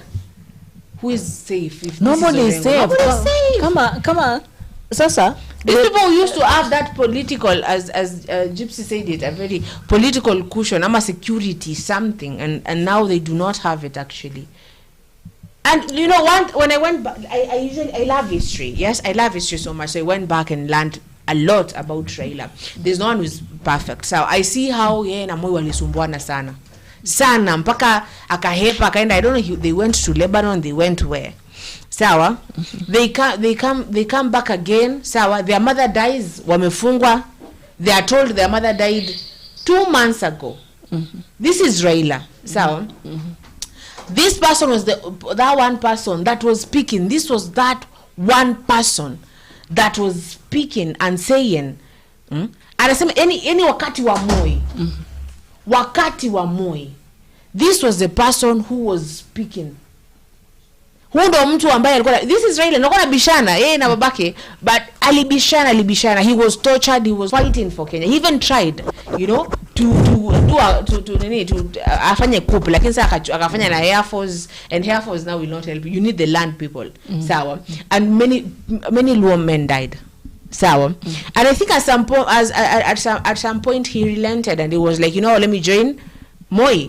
And he joined Moi, and he went to KANU because KANU was promising, we're going to endorse you as the next president when I retire. But again, he was not endorsed, and Uhuru was endorsed. It was a whole thing though. Sawa. So I respect Raila for everything that he did, for that courage of yakiwa kijana mdogo anapigana, anafanya nini. I do respect that. Sawa. Okay, Fiti, there are some things when I look at him, I'm like, that was wrong, and this was wrong, and this was wrong. But I'm that positive person. I'm going to be, let me at some point look at the good things that you did for Kenya, the things that you tried to do for Kenya. Then we see him fighting, you know, but it takes a lot. So good. Now, why am I saying this? I'm saying this because Orengo has done that for him. So I don't think he deserves to go down this way. Kuna ile kitu unakuja unaambia beshte yako Fiti, we are differing, but at this moment I'm gonna give how do I call it in a very polite thing, on a very polite way to say it. Ampe tu Orengo, ampe tu ile, I don't know, pata me. Wewe tu check him, say maliza hii term, sawa, next time kanyaga. And even you can see maybe anataka kuretire. Akona few months. Yeah, you see. So let me read the comments pale, sawa. Kuna Gypsy anasema James Orengo has always been an activist for humanity. I remember when he was nearly killed, he still have the marks, and he has talked about it. By the way, yeah, he has talked about it. Sawa. So I guess it's just sad. So tajiri na maskini wapi na wapi. This is Mark Mwita anasema sahi Raila anaongea na tajiri mwenzake. Orengo sahi atafute size yake. Mimi kama Mkuria tange independent hatujawahi kuwa upinzani. Ruto 2027 atajua mapema sana. Sawa. So basically I think everybody is just saying that 2027 that's where hapo ndo msema kweli. Si ndio? Aya. Then Mark Mwita says Orengo atafute pesa awai pe Raila asikue impeached. Raila anapenda pesa sana kuliko maisha ya Wakenya. That I'm gonna say yes. Because let me tell you the lives that have died under Raila. We start with 1984 or 82 where the coup 82 ndo coup ilifanyikaga. Si ndio? Yes people. What were we not in history classes now? 1982 or 84? 82. Felix 82 84 coup 82 thank you. Many people, even I hear that he even testified and some of them were hanged. Some of very people died and we've seen that. So I think yeah, he does love money, you know, he does love money. And naona unajua maybe Orengo alikuwa namcorrecti because this was the this was the eve of the Butere girls being attacked, and kama yeye ni human activist obviously that one really, because imefika place amekuwa like tell your leaders the truth and do the lead. Thank you Gypsy so much. Zulfa Raila has never wanted to be a president. Please don't confuse political love, life and reality. Love outside politics. And that one I can say because I have ever asked someone of influence that question. Nilimuulizaga ebo nikuulize siku ubaya. This person from huko, from kwa hii serikali hivyo anaibianga kwa kura kila wakati. Ama tu ya ataki anataka kwa tu opposition. Wewe hujui kuiba na let me tell you this. So I just think yes, as you tell me, I just think Raila just wants to be on the opposition all the time. He has never wanted to become the president of Kenya, because when you look at the way strategies zake ziko za politics, sometimes when you go back uanze huko from huko mbali, you'll see there's something there that you can't really get it. Now tell me. You have already maybe concluded in the perspective that I wanted to take. Yeah, thanks. So this is good, yes? Okay, now can we get that footage of the leaders?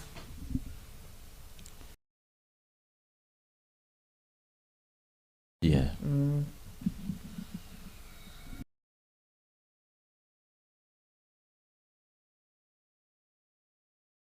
Advocate Nyamori, I am the privilege to read the statement on behalf of the caucus. Said, I am Polycarp Omolo Chilo, formerly from University of Nairobi School of Journalism. I read, ladies and gentlemen of the media, welcome to this press briefing. We are here to correct misrepresentations made by Siaya Governor James Orengo during the burial of George Odiwuor, the long-serving bodyguard of Right Honorable Raila Odinga in Siaya on the 10th April 2025. We are concerned that the words uttered by Honorable Orengo on behalf of the Luo community are total misrepresentations. He said that Luos are at war or preparing to be at war with the government. His outburst has created false impression that the Luo nation does not approve the coming together of President William Ruto and Right Honorable Raila Odinga to form inclusive, broad-based government. Far from the truth. His position has created the impression that the relationship between Raila Odinga in relation to what is signed daytime to cooperate with the present government are wrong. We urge Honorable Orengo to desist from portraying himself as the sole speaker, leader and a spokesman of the Luo community. Any impression created that people like Raila are just joyriders is a sad testimony. We ask, who in Kenya can forget the many years of struggle Raila has gone through for making Kenya better? Who can forget the many years he spent behind bars struggling for the cause of Kenya? It is unfortunate that those kind of things should be forgotten now. We ask, consistent with our culture, which Luo would call a visitor to his home and start to ridicule him? It is unfortunate that Honorable Orengo chose to embarrass the Luo leadership during the funeral and start to lecture the president and all the guests there without consultation with the people. The Luo nation supports the broad-based government, and that this arrangement has not been repudiated. It stands as signed by Honorable Raila and Ruto. It has not been repudiated indirectly, impliedly, or in any way whatsoever.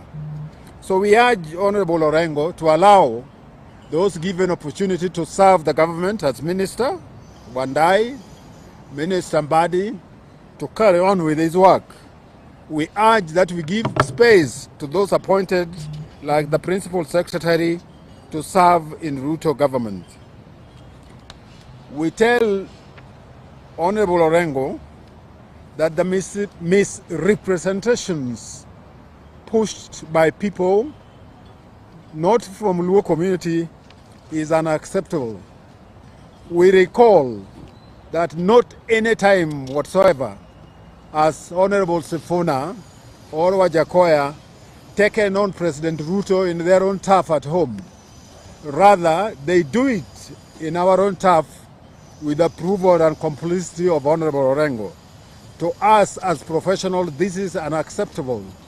This is insincere. This is misrepresentation of what we stand for. We are here to affirm that we endorse the cooperation signed and that it should stay so until otherwise. We are cognizant of the processes we have carried in ourselves as a community 60 years after independence. It is unacceptable to drill any time we involve and engage in constructive engagement with the government of the day, while giving cognizance to freedom and democracy for people to say what they like. Misrepresenting our policy position is unacceptable. We appeal to the Luo nation at this critical juncture that we challenge our political leaders, we challenge our professionals, that this is the time to explain without any doubt and take position on our position and be clear that we are in this arrangement to stay until stated otherwise. And any misrepresentation of these issues by people like Honorable Orengo are unacceptable. Thank you. My name is Oscar Mondi, and what we want to tell Governor Orengo, at whatever he was trying to proclaim in this funeral might not be nonsensical, but the struggles and the rights he's inviting us to fight for, this community has fought for those rights, those freedoms for far too long. Currently, we are more interested in economic freedoms that can only be achieved if you work with the national government. As you all know, 85% of our GDP is still held by the national government. We are telling Governor Orengo, we completely agree that we've been in the struggle, that we want to be in the struggle for democracy, for human rights, or whatever struggles that we want to be. But economic freedoms must be achieved by our community now. It's been far too long. We've been marginalized as a community, and you cannot mislead us at this juncture of the day. What we are saying is so simple. So simple, Governor Orengo. You are a governor in this government. You cannot claim that not everybody must be in government. Whom are you referring to? When you yourself is a governor in the current dispensation, you are representing our people as a governor in the same government. And you're telling us that not all of us can be in that government. The Luo community has been in the struggles. We've done this one before. We are not going back there to the streets anymore. What we are saying, we want economic freedoms now. Be it human rights freedoms Orengo is talking about, democratic space Orengo is talking about, social freedoms that Orengo is talking about. Yes, we know all this, but we've been there. Now we want economic freedoms. We want the Luo to be equal partners in Project Kenya. We want the Luo community to be equal partners in Project Kenya. We want us not to be marginalized anymore. And Orengo cannot mislead us at this particular juncture when Raila Odinga and William Ruto and the UDA-ODM agreement is in place, which we want to implement to be done. What we want is food for our people. We want the livelihoods, health of our people. We want the economic power of the Luo Nyanza to be seen. We want education for our kids. We don't want rhetoric anymore. It's enough, enough is enough. Currently, for example, if you talk about any other right, be it conjugal right or whatever right you talk about, you cannot have, if you cannot be a breadwinner in your own family, if you cannot provide for your own family, how do you talk about conjugal rights? You will be accused of marital rape, for example. So Governor Orengo, please desist. And if you don't, we will bring the war to your doorstep, including thinking of impeachment, because this is gross misconduct. The county government must work alongside the national government.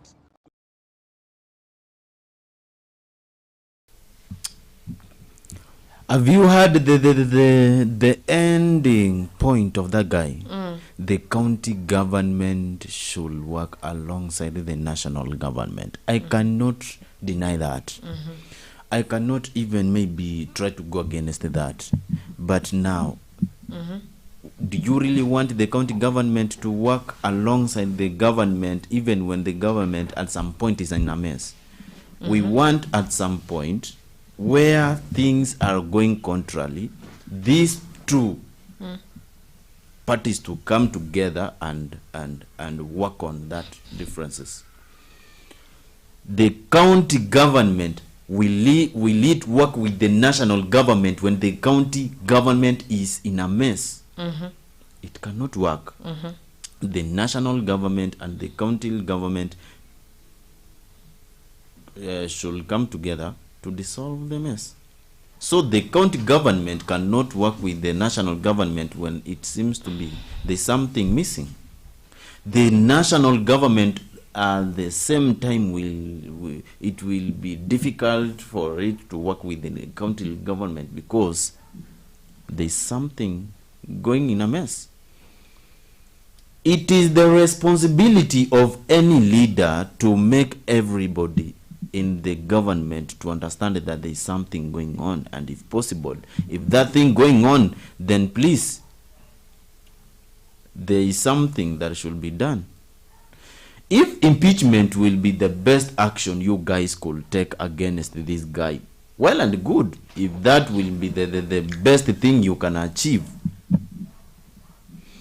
if at some point you can take time to understand this guy, whatever he was trying to request the government and those senior leaders, take your time and understand well what maybe could make this guy to tell those leaders the same thing. You cannot just maybe come and say that your work is to represent people and work alongside the government. Yeah, of course you have got a point, but your point is slightly weak. Mimi ninasema mse bado kuna mahali ajani convince vizuri. Uwezi work alongside the county government kama uko kwa national government, kama hiyo county government iko na weakness fulani yenye utaki. na if possible hiyo mess inafaa ishughulikiwe ndio the partnership could be strong. The same applies to the national government. If the national government has got a little bit of a mess, na kuna mtu mwenye ameleta shida mahali hapo hivyo, it is the responsibility of these two parties to come together and solve this mess before they can work together. So working together is what we want. Representing people is what we want. But what about when it comes to rectify your friend about something? That is why mimi ninasema hivi, kama huyu mtu alirectify Orengo in a good way, na Orengo alikuwa na makosa. Orengo, by the way, apologize kama alifanya makosa. Umesikiza, unaweza sema aje? Mimi kulingana vile nimesikiza, people are bitter. I'm telling you. People There's a lot of bitterness, are bitter, and that will never be the point when it comes to our political Kenya. I wish watu wangejua vile Kenya tunaheshimika. By the way, let me tell you the truth. In 10 years coming, I'm telling you the truth. Our country, Kenya, is going to be out of the list of being third world country. Unajua mimi mtu kama wewe truly haja ni convince. Mimi ninaongea ukweli. Haja ni convince kwa sababu amejificha kazi yako ni ya kurepresent watu sijui nini watu wafanye kazi economical growth nini. Amejificha hapo ndani. The main message this person was trying to pass is you should work alongside the government despite the weakness of the government or not. But it cannot and at some point, if possible, if you are not going to do that, we are going to bring an impeachment bill against you. You know, you can't even force somebody to apologize to someone. I can go and apologize, but I will apologize with the bitterness in me. That apology will not be from inside my heart. Itakuwa ni ile si wanasema ni apologize, sawa, let me apologize. But Egyptian anasema hivi, true, on that point, in fact on your point, sawa. Mark Mwita amesema point taken, economic freedom. Egyptian anasema hivi, and that is the thing that actually I wanted to ask now, sawa. Anasema what did he mean by saying that if Orengo doesn't change his wardens, then they will take the fight to his doorstep? The red. That is. Isn't it? Hizo ni vitisho. Why? Cheki. Aki huyu mtu simjui jina. Alisema anaitwa nani? Ngoja niseme vizuri. Let me ask that question because I don't know why that isn't it thing does not come to me. I kujangi hata ukiwa primary huwa inapotea kabisa. Kwa nini? Isn't that yes. Where? Yes. Isn't that yes a crime? No, a threat. Yes. Isn't that a crime? By saying we're gonna take the fight to your doorstep, that is telling you that is a crime. What is happening? So that is a threat. Yes, that is a threat. That is threatening Orengo na kumwambia kwamba usipo badilisha hayo maneno unavyoyasema, we shall deal with you accordingly and we shall bring it to you. What are you bringing to me? Lakini let me ask, where does the respect go? Where did the showing, like, where did the respect go though? Where did the respect go? How watu ambao wanabonga pale, as we said, who is hapa like Orengo? Who is, I'm gonna say, and I'm not trying to say they're not brilliant, they're brilliant men, obviously, that's why they're there, but, you know, but who can say, where are the words going? I don't know, because I'm feeling a lot, and I'm not trying to say, you know, I'm not just dreaming chai. In a dream chai. No, Mwita amesema before tutoke studio. So, hatujatoka studio, tumebakisha dakika ngapi? Actually, tumebakisha 2 minutes tutoke studio. Now, so Mwita afanye hiyo kitu. Now, what am I trying to say? Respect. Alafu, you cannot work in a government where you will not be able to say, even the government should be open for correction. The government should be out and be like, okay, fiti. Because I don't think there's any moment that Orengo stood there and was like, I'm going to do this to disrespect Raila. I'm going to do this to disrespect Ruto. You know? And And that person is a lawyer, and you know how lawyers funika vitu. So obviously I don't think he stood there and was like, you know what, today nimesimama hapa kwenye hii mazishi, and my purpose here is to offend you, Raila, the person that I've been working with, the person that I've been respecting, the person that I've been doing everything to make sure that you're good, and also I'm here to disrespect your name. On phone number. Okay. Can I just say it to you? You just write it down because I cannot type it down there. Do you hapo kwa screen? Let me just say it. Yes. So it is 0 111 555 094. I'm gonna say it again. 0 111 555 094. That is the number. Thank you so much. Now, so these young people coming here and threatening Orengo, kumwambia kwamba tapeleka hiyo vita mpaka kwenye milango zako. That is wrong.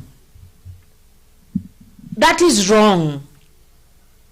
And as Gypsy alisema pale juu, alisema kwamba this person is a human activist, humanity and all that. So they care about the human rights, yeah?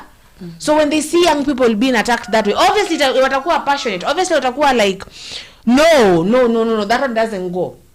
You know? How will that happen? Obviously.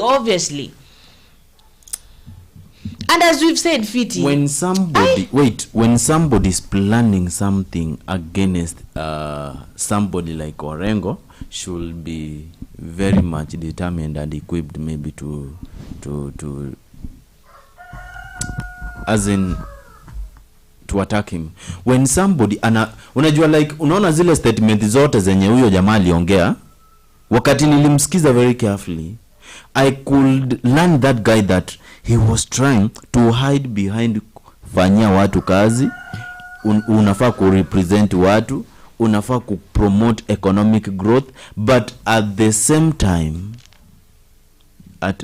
time the main message he was trying to pass is that if you are not going to withdraw, we are going to impeach. That is a threat. Now, That is a threat. Yeah, that is a threat. I want these people to make us understand the main point Orengo made to Raila Odinga yenye inaweza fanya watu wakasirike na yeye muimpeach. Na hiyo the wrong point yenye alimwambia ilikuwa inahusiana na nini? Na tena watu waambie aje hiyo kitu yenye alisema ni ya uongo kabisa, na evidence yenye inaonyesha ni uongo ndo hii. Na huyu msee asharibu na tuwezi mtaka. That is what now I want to hear from those people. Anyway, kuna Professor K, sijui kama ninaweza soma hiyo message. Anasema mbwa wenye hawana meno mbwa wenye hawana meno wanabweka sana kwa sababu wameshiba. Shame on them. Orengo Sifuna natembea right Rigate. Ni Rigate? Marigiji. Oh, Rigiji. Eugene Kalonzo and others are very right. Mtu wa vitendawili ni msaditi mkubwa. Thank you. Mtu wa rudia please. Mtu wa vitendawili ni msaliti mkubwa. Tilda, umesikia hiyo?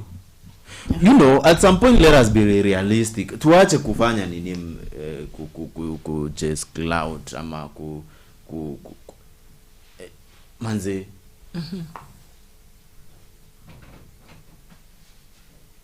Tusimame na reality. Unajua acha nikwambie, at some point hata kama at some point I do understand people wanafanyanga hivi ndio maybe ku please those individuals ndio wafanye nini. But if you want to be a political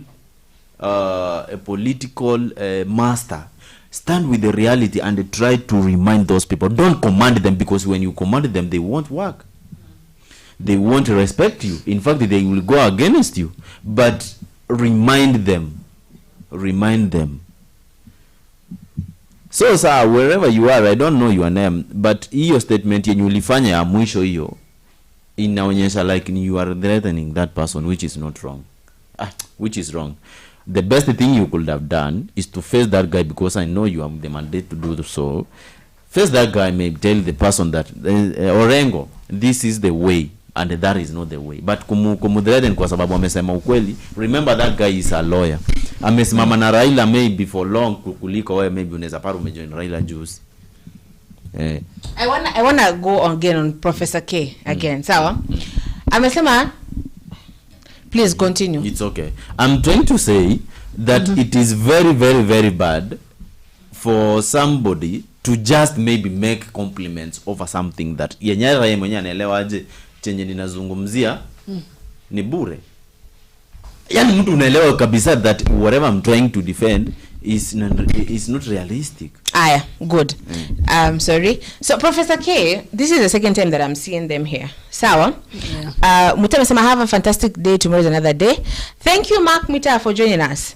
Now, anasema mambo wenye hawana meno. Sawa? Mbwa wenye hawana meno wanabweka sana sababu wameshiba. Okay? Anasema kwamba shame on them. Orengo, Sifuna, Natembea, Rigi G, Eugene, Kalonzo, and others are very right. Mtu wa vitendawili ni msaliti mkubwa. Let us first dissect. Ndo hiyo ya? Let's try to dissect that. Have we seen this? Have we seen the betrayal over and over? Have we seen it? A lot of time. Yes. Raila kwanza anakuonyesha tu hadharani hapo hivyo. Sasa venye alijoin serikali after everything, you know. So like I'm going to say right now, and I've said this as we began with people, the king, this is what I'm going to say, yes. The king is naked and the king wants to be told they are adorned in the most beautiful gown, in a golden gown, in a diamond crested, yeah, and they are naked. That is what they want to hear. So the moment you wake up and you say you're naked, they're like, nigga, what? You know, and that is so wrong. So when I hear young people, because they are young people enyewe. Ama wale wameongea pale who can say there's a word that I'm searching haikuji. Brain, please do what you're supposed to do. Na napeleka kwenye Google search ya brain highlight what I'm trying to bring. Hata watu wanaongea that's so young kwa Orengo. So young. Yeah, because Orengo right now is 74 years. What are you trying to do? So no, it is right. Whatever they have said now is right. Okay, it's right. Wewe unaweza mwambia Orengo, I will bring that fight to your doorstep. But Orengo cannot say, tell your leaders the truth. What? Why? What is that? So who has committed? Where are right we? Now? Say you are the one who is. Where are we? When are we? I'm gonna. We are becoming a joke, pole pole. We are not serious as Kenyans. How? We are not serious. Because we unasema the fight, you'll take the fight to his door. And Orengo just said in a simple way, in a simple language for everybody to understand. Everybody to get it. Yeah? Tell the people the truth. Mwache kuficha ama mnapitia kona. Hata ya kupitia kona. Angetaka kupitia kona hiyo statement ingeenda for a long time. Ingechukua kama doesn't Orengo deserve their flowers? What do I mean when they deserve their flowers? Kuna kitu nani Mr. Felix ameshinda akisemaga. Anasema ya kwamba this person when the votes were nullified, I was young. So I'm not going to really get into it and say unajua sawa. But we've seen Orengo stand with Raila for a very long time. Because time pale. But what I can say, I'm going to read Professor K, you've said something that is good. So let me go to Gypsy. It says, sad thing in Kenyan politics, threats are normal, plus political silence is allowed. You easily get taken out. Now that is the saddest thing. That Orengo can't stand up and say, tell your leaders the truth, but these people can threaten him. Hiyo ni threati baba. A very bad one. Amemtishia. So you know right now if something happens to Orengo, actually, nyumbani kwake. Kwa mlango, when someone says, I'm going to bring it to you. It's so bad for this person. I'm going to bring it to your doorstep. Where are we going? Where are we heading as a country though?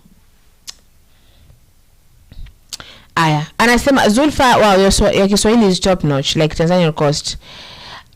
It is mixed. Huh? Yeah. It is mixed. It is mixed with both coastal and Tanzanian. Yeah. So I like the way you observe. Thank you. And also I observed that you have the elixir of youth. So let us talk about that one off the tent. You know, and then Tilda boom. Nice. Touch it. Touch. Okay. So Professor K says threats will never take this country anywhere. Those are lawyers, Sifuna and Orengo. They know what they're doing. So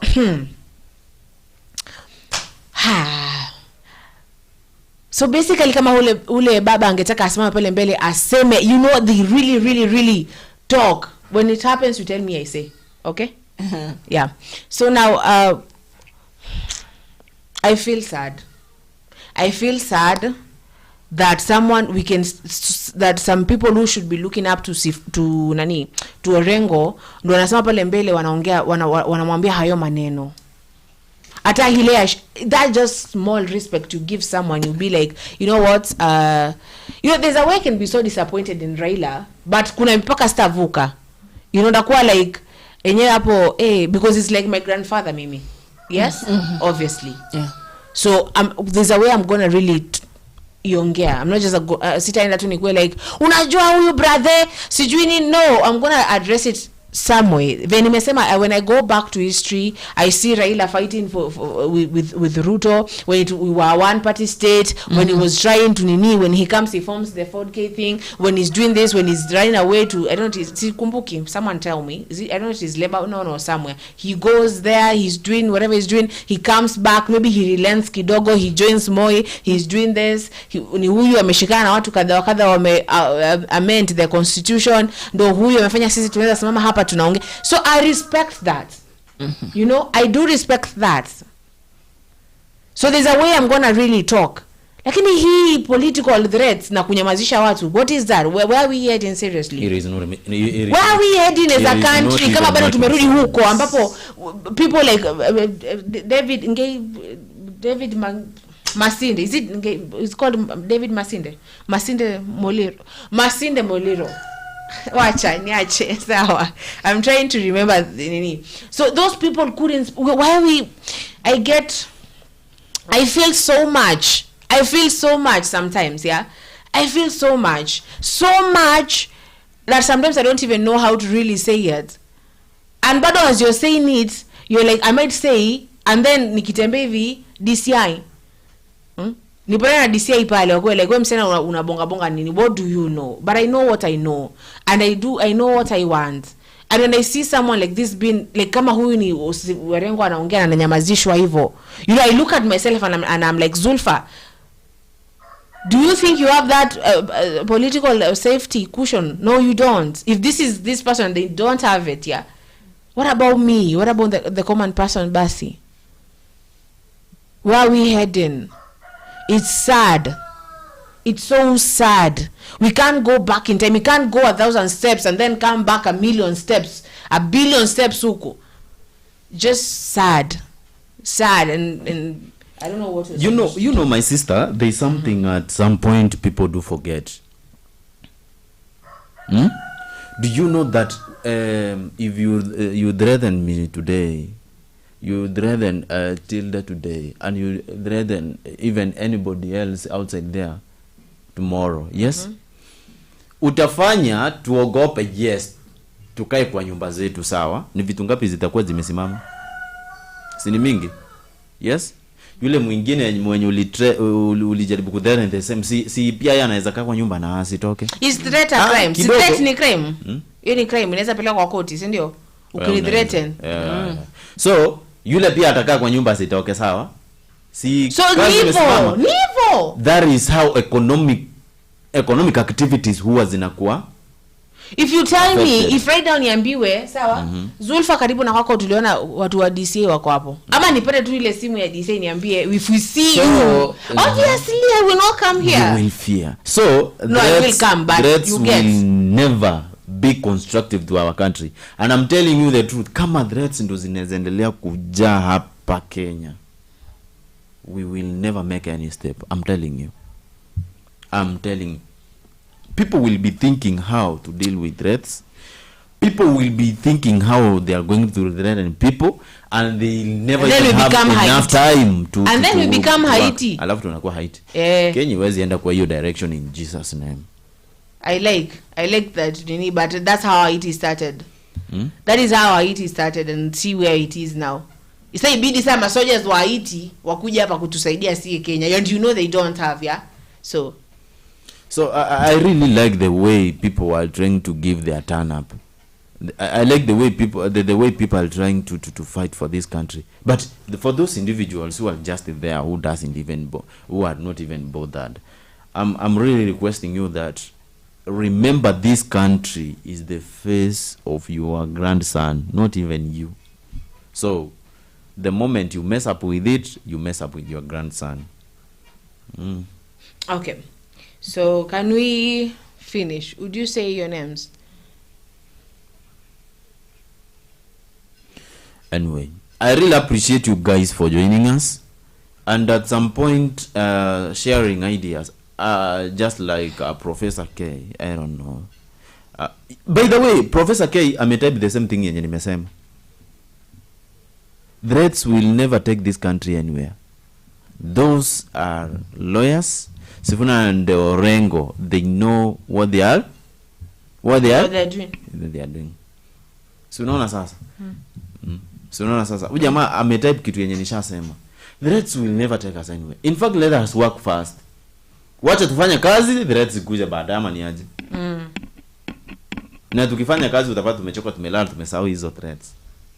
Tuache mambo ya kunyamazisha watu. Watu ache. Alafu pia hao wenye wananyamazisha watu wengine. Why not try positive criticism? Why don't they take that thing? Take criticism. Raila ametoka na Orengo mbali. This is not the right time yenye Orengo anaweza mgeuka Raila. In fact, maybe he's trying to fight for him. I remember President Ruto once said that kama kuna mtu mwenye anafaa kupewa respect ni Raila, because whatever we see right now is all about Raila. Nice. Unaona? So because of time. Yes. Now, Tilda, will you say your name? You say your name, we finish the show, we come saa sita. Kuna nani? Gypsy ametuma nini hapo? Isomi kwa mwisho. Lilian Senoi Ba was threatened, and the guy was imprisoned for 16 months. So that person, so Orengo should do something about that threat. They shouldn't just take that one evil. So that what you hapa nje, like wewe nani unakujaje kumthreaten mtu hivyo? All right. Thank you guys for being with us this happy morning, for joining in Kenya News Alert TV. We love you. We appreciate having you here every time that we come and meet you, waiting for us to just listen, chat with us. We love you guys. Thank you. See you at 12. Okay. So thank you. Thank you, Tilda. Thank you so much. Now, Felix, you are supposed to answer something. Oh, yeah. Answer. Question me. Gypsy said, did you bring KFC? Is it just a yes or no? Yes or no answer? It's a yes or no answer. Answer the question. Did you deliver KFC? Is a yes or no answer? It's just yes and no. I wanna say sorry. No. I mind about it all and bring for you. No. Yeah, it's not too late. It is too late. It's so late. It's too late. Thank you so much, At guys. what? I deliver. You delivered for who? Today. I deliver today. Aki walai mimi velozi. I still remember that. Please allow me thank these individuals. You just so thank you so much, guys. This is Plains and Felix, and I really welcome you to Kenya News Alert TV. I love you guys. Thank you so much. By the way, can I be wrong if I say that stand to the reality, stand to the for point? The truth. Stand for the truth. You know, when you stand for Kenya and you do not stand for Gachagua, you do not stand for Kalonzo, yes. you do not stand for Ruto or anyone, you just stand for Kenya. You know, you will always speak the truth. Vibaya sana. Because you're motherland. Tumetoka kwa motherland. So, yeah. Na wakumbuke ile kitu yenye nilisema that Kenya doesn't belong to them. No, it doesn't. It belongs to their grandsons. Yes. Sawa? Yeah. To my son, ambaye ni your grandson. Si eti uanze kusema eti great. Sifuna sijui ati Ruto sijui Matiang'I sijui nani bri. Gypsy says, sawa, nasema threats can be real, they shouldn't be ignored. That is true. When someone threatens you, tafadhali usichukue kama mzaha. Unajua? Yeah. And then nice to see you, my family, Zulfa, Tilda, and Plains and Felix. But as you go, I want you to know that this family member of ours called Plains and Felix has not delivered in the last 4 days. In the last 4 days, you have not delivered. So when you tell me today, and you know today is Good Friday, so, and some of the Catholics are not eating meat now because Jesus is being nailed on the cross. Okay, today. We wish them all. We wish them well as they participate in that. Yeah, and I say my motherland, Kenya, #Kenya. Let me tell you, I love Kenya. I usually say, Kenya. Even when someone is courting me, I tell them I want you to know that Kenya will always be my first love. So if today they tell me come through, you're gonna be a spy, you're gonna be an international spy, I'm gonna leave you and go for Kenya. Sawa, because wejuaga tu na kuplay na Kenya. Wejuaga tu Kenya will always be that person because I love Kenya that way. I like kuna song fulani nilikuwa inasema aje Kenya ni nchi yetu tunaipenda. Alexander, hi. So tunaipenda. Tunainana. Imba ngoma tumalize. Ilikuwa mzuri. They used to sing it kwa Madaraka ama they used to sing it where? Asubuhi ukianza siku. What I know for the morning it used to be ata wewe karani. Amka tumechoka. Amka kumekucha. Kwani hizi ndizo saa. At least those were songs that were meant to trigger hard work in people. You know you're lucky. Why? You know you're lucky. Say I'm lucky. Sema hivyo. Because Gypsy says, sawa, and Gypsy says, Zulfa will get the chicken after Easter on behalf of Felix. You're lucky na. You're lucky because our family members as amesema kwamba atanini. Because today tungeenda hivi mpaka Jivanji. Nikisema tu KFC. Anasema this is mutesema maze mko sawa na leo ndo nimeona hii show. Welcome. Let me tell you something, Alexander. Every morning we're here. Yeah. Every morning kutoka saa 2 mpaka saa 4. Alafu after this we meet here. Itakwaje? Mwalimu alikuwa anamwambia ukienda Fangi. Sema nasi. No, Fangi ukienda Fangi mwalimu anakuambia je? We do what? Tumejumuika. No, there's this word they used to use. We do what here? We meet here or we do something here. We assemble. We reassemble in this spot. So my dear Alexander Muteti, we reassemble here saa 6 mpaka saa 8. Again we go. Tunaenda kufanyaje? There's this thing used to do ukiwa Funky. Kusocialize. No. Kusocialize. We socialize, then we resample here tena saa 10 mpaka saa 12. Sawa. So welcome so much. Welcome kabisa. So I wanna say you are singing yo kweli hizi ndizo saa za kwenda wapi? Thank you so much, Gypsy. I like the way you are trying to explain to that guy. In fact, that is the point. Oh, Gypsy. Gypsy, although you're avoiding my question, so but I'm gonna ask you that same question again when I meet you uko. So Muteti is the best channel in the YouTube. kabisa kwa mpigo. Mteti, welcome. In fact, let me tell you this. At some point, welcome Mteti vizuri. Welcome vizuri. Mteti, welcome. Mteti karibu. Sema. Yeah. Sema. Welcome to Kenya News Alert TV. Mteti, you are so much welcome and we love you so much. We love you guys. We love you. Zulfa. Yes? Before tukate show. Kuna vile nilikuwa nataka nikumbushe watu hapa. Matiang'i amefika Kenya. Sawa? Isikue like sasa this will be the best opportunity maybe to promote insults. To Matiang'i? No. To who? Promote? I'm just generalizing. And to promote insults aje? Ski watu wanaweza, please don't take me wrong. Okay, so this is a safe space. This is no now. We don't judge. Okay, let me. We listen. We don't judge. We just faint. Excuse me. This is what I'm trying to say. Matiang'i is now in Kenya, yes?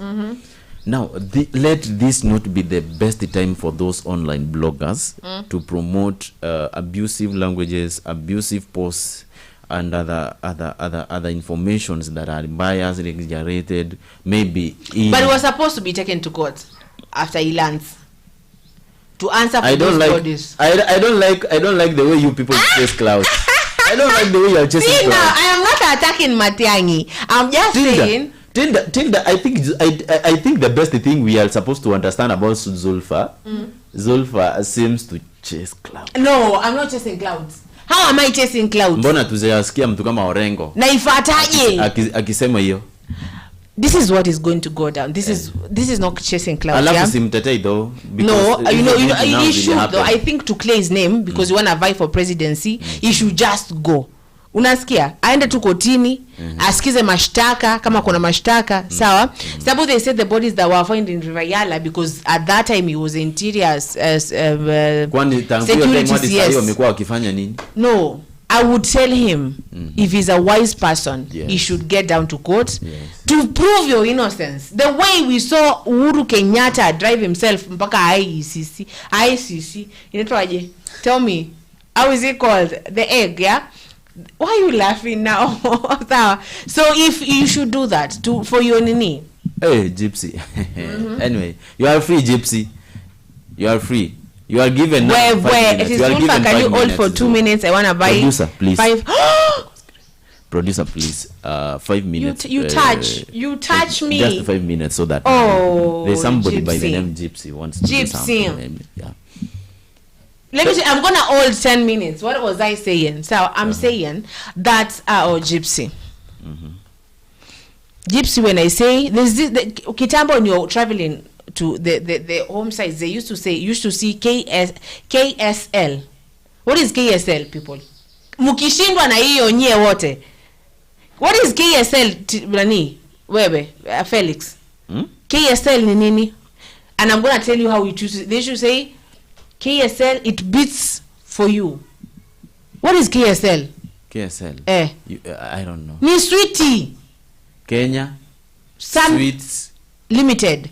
Sweetie fulani ulikuwa na baingi kwa gari ya green usijui nini. They used to be drawn in ukienda huku ushaguzi umechora alafu sema it beats for you. It beats something. It beats for you. Ama it beats for you.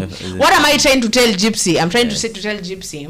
My heart beats. No, niache niko tu hivyo. Napenda kutumia. It's okay. Yeah. Okay. So now my heart beats for you. Yes. So I like then he supports. Yes. He supports walai ukitusupport walai use the language maybe that would be easy for them. Yes, you're supporting your support you know your support has been that thing from the moment. I will never forget the time you came. I will tell you the time we came. Now I'm siseme hii ni Zulfa kwa actress ama nini. The time you landed here, it was on an evening. It was the evening show. And I think you and Wandem are friends or something because Wandem told you, Gypsy, you never knew about this station. And that was the day that Felix walikuwa ananipasha. Wakisema ya kwamba nimevaa cheetah. That is the day that Gypsy landed here. It was in an evening. So I don't remember the date, but I know it was on an evening. And they were like, I'm loving this. And you never left. You never left. In fact, you came with mpigo like, twa. you know, and you came and you've been coming ever since, you know, and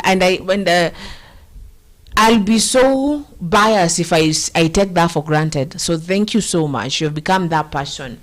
You've become family. Like, now say your thing.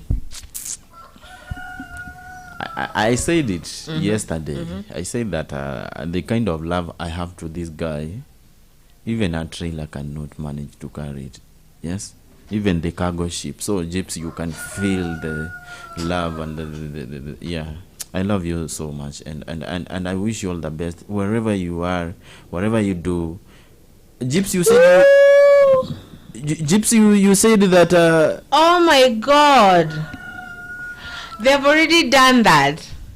So Wamus was gifted a membership by Gypsy. Yeah. Kelvin Atandi was gifted membership by Gypsy. Yeah. Football Gossiper was gifted membership. King of Gods was gifted, and Kunamando Euro 3. Gypsy, again, I'm gonna say thank you so much, Gypsy. My heart beats for you. We love you so much. Kama your sweetie ya KSL, you know, we used to see as you grew up. I don't know where you people were. If you know, I used to travel a lot. Hey, then I'm living the world. What's happening? What's happening? My Wanjiru side is coming back. Nimegusa mlima. Niguse. Yes, sasa. Gusa mlima. Gypsy, thank you so much. But thank you though. Thank you so much. Aish, Gypsy. Gypsy. I'll tell you later. What was I saying as we finish? I am saying, I'm so happy even now I'm forgetting. Oh, as you wear this red lipstick, yes, because it is a symbol for the bloodshed. It is called the Red Lipstick Project. Apparently, it is being done in the entire of Africa and even some parts of the world, because you're trying to fight for femicide. The femicide thing is gonna be made a first-degree crime in Kenya and in Africa and the world at large, because we have lost our daughters, we've lost our sisters, we've lost our mothers, our aunties, our grandmothers, you know, through murder. We all know how women have been, like, that has become like something every day you're hearing kuna yule, kuna huyu. Na kuna hii pia of blackmailing people with, like, you're my boyfriend, I sent you something, and then you blackmail with it. You send it to my parents. Why are you sending it to my parents? Why are you asking it for my parents? Am I you asking it? So I'm gonna tell young girls here, I'm not gonna blame you for sending it, because, you know, it's your thing. But who are you sending it to? Are they going to use it to blackmail you later in life? You know? So, there's this girl called Tamara. Tamara killed herself. She was 16, 15 years. What happened? Use it, ujana. She went to a party, and then she got intoxicated. She was drunk. Sawa? So these people, if you see the video, they're telling her, Tamara, where's my Tamara? Tamara toa nguo. Ako like, nyi mnachukua video. She's drunk, msee. Why are you taking advantage of a drunk? That is very bad. And then they recorded her, and that video, ikafika mamake, obviously, you know, and they killed Alijua. We don't want to see such things. And I'm gonna say, you know, right now in the US, I hear if you body shame anyone, if you bully anyone, it's a crime now. Whether uko 1 year old umebully mtu, you're gonna go to court.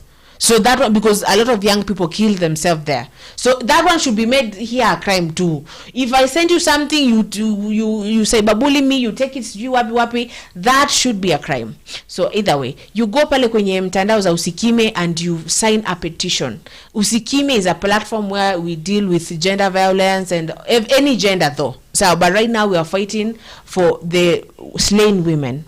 So that is that. Now, can we please say our names, and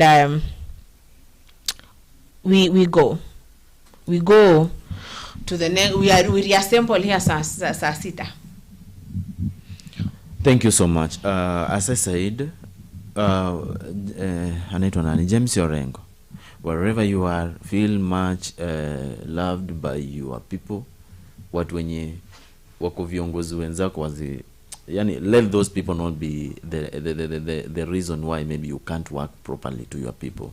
Just deliver to your people, and if possible, do what you think you need to do to make Kenyans, not only Kenyans from your region, but from other regions, to feel protected. You are a lawyer, you are a senior lawyer, and whoever is threatening you should outsmart you upstairs. Anyway, for president, we love you so much. If possible, I think nowadays nimeanza kuona watu wameanza kutulia kidogo, meaning you are trying to consider them. Please do whatever you really need to do to make Kenyans feel good in the country.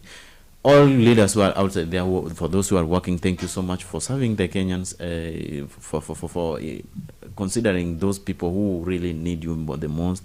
And at some point, thank you for uplifting the development, maybe zile zenye mmefika kufanya. Na wale wenye wako corrupt wanaendelea kunyanyaza watu, please do the necessary. So thank you so much. This was Plains and Felix, and I welcome you to Kenya News RAPIDTV. This was a new beginning, whereby maybe some of us, maybe we are still celebrating the Good Friday, yes. And may God, may the Son of Man maybe be your shield from any evil that maybe may hinder you, or may seem to be an obstacle before you as you strive for your destiny. So thank you so much. This is Plains and Felix, and I welcome you back once again when it comes to the around 12 to Kingia kwa Semanasi show. Thank you so much. Goodbye. Gypsy, wow, sir, thanks Zulfa and the team. You're welcome. You're welcome, and also thank you too. Thank you so much. Goodbye. See you here on noon. I'm Tilda. High noon. The high noon. You know, back in the Western, walai mimi na history. So, kwenye Western, at the Western huko, it is called what, the Western, as we finish. I'm gonna say the old Western something. So they used to say high noon. High noon is where they used to do this thing that I'm not gonna talk about it here, but someone who knows. So we're gonna meet here at high noon, okay? High noon takuwa hapa saa 6 mpaka saa 8. We shall be here. You will be with me and my brother Felix. Thank you so much. You're lucky. I want you to always, today ushinde ukisema hivyo, you're lucky. I'm a lucky person. And Tilda. I wish Gypsy angejua the kind, anyway. The kind of what? The kind of what? Chicken you are requesting for. You will be granted.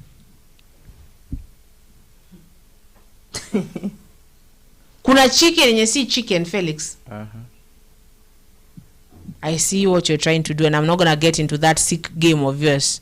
So haikuwa sick. Sasa unajua what chicken is there chicken different than chicken? Pia umeenda dunia nyingine, sio hiyo, please. Turkey, you mean I want turkey from you? Nice. Don't play that. Umeenda dunia nyingine. Turkey, which chicken? Do you mean turkey? Turkey is not a chicken, it's just a bird. So when you say one different chicken, chicken is chicken, turkey is turkey, butter is butter. What are you trying to say? The show is on. So thank you so much. Okay, so let me say my name now. So yes, my beautiful name is Zulfa. Tupatane hapa saa 6 mpaka saa 8. We shall be dealing with something else so beautiful. You know, I'm gonna thank Mark Mwita, Gypsy, Alexander, Professor K, and every other person. Gypsy, yeah, just laugh. I'm just gonna laugh at this. Okay, so and those people who have been bought their membership by Gypsy, you know, and they say that do not get mad because only YouTube chooses for them how they're gonna buy for who. Sawa. So thank you so much. Thank you so much. Thank you so much. Tupatane hapa saa 6. We shall be tackling another sweet thing. Sawa. Na hapo katikati tutaweka tu sukari na vi something vitumbua. Aya. Bye.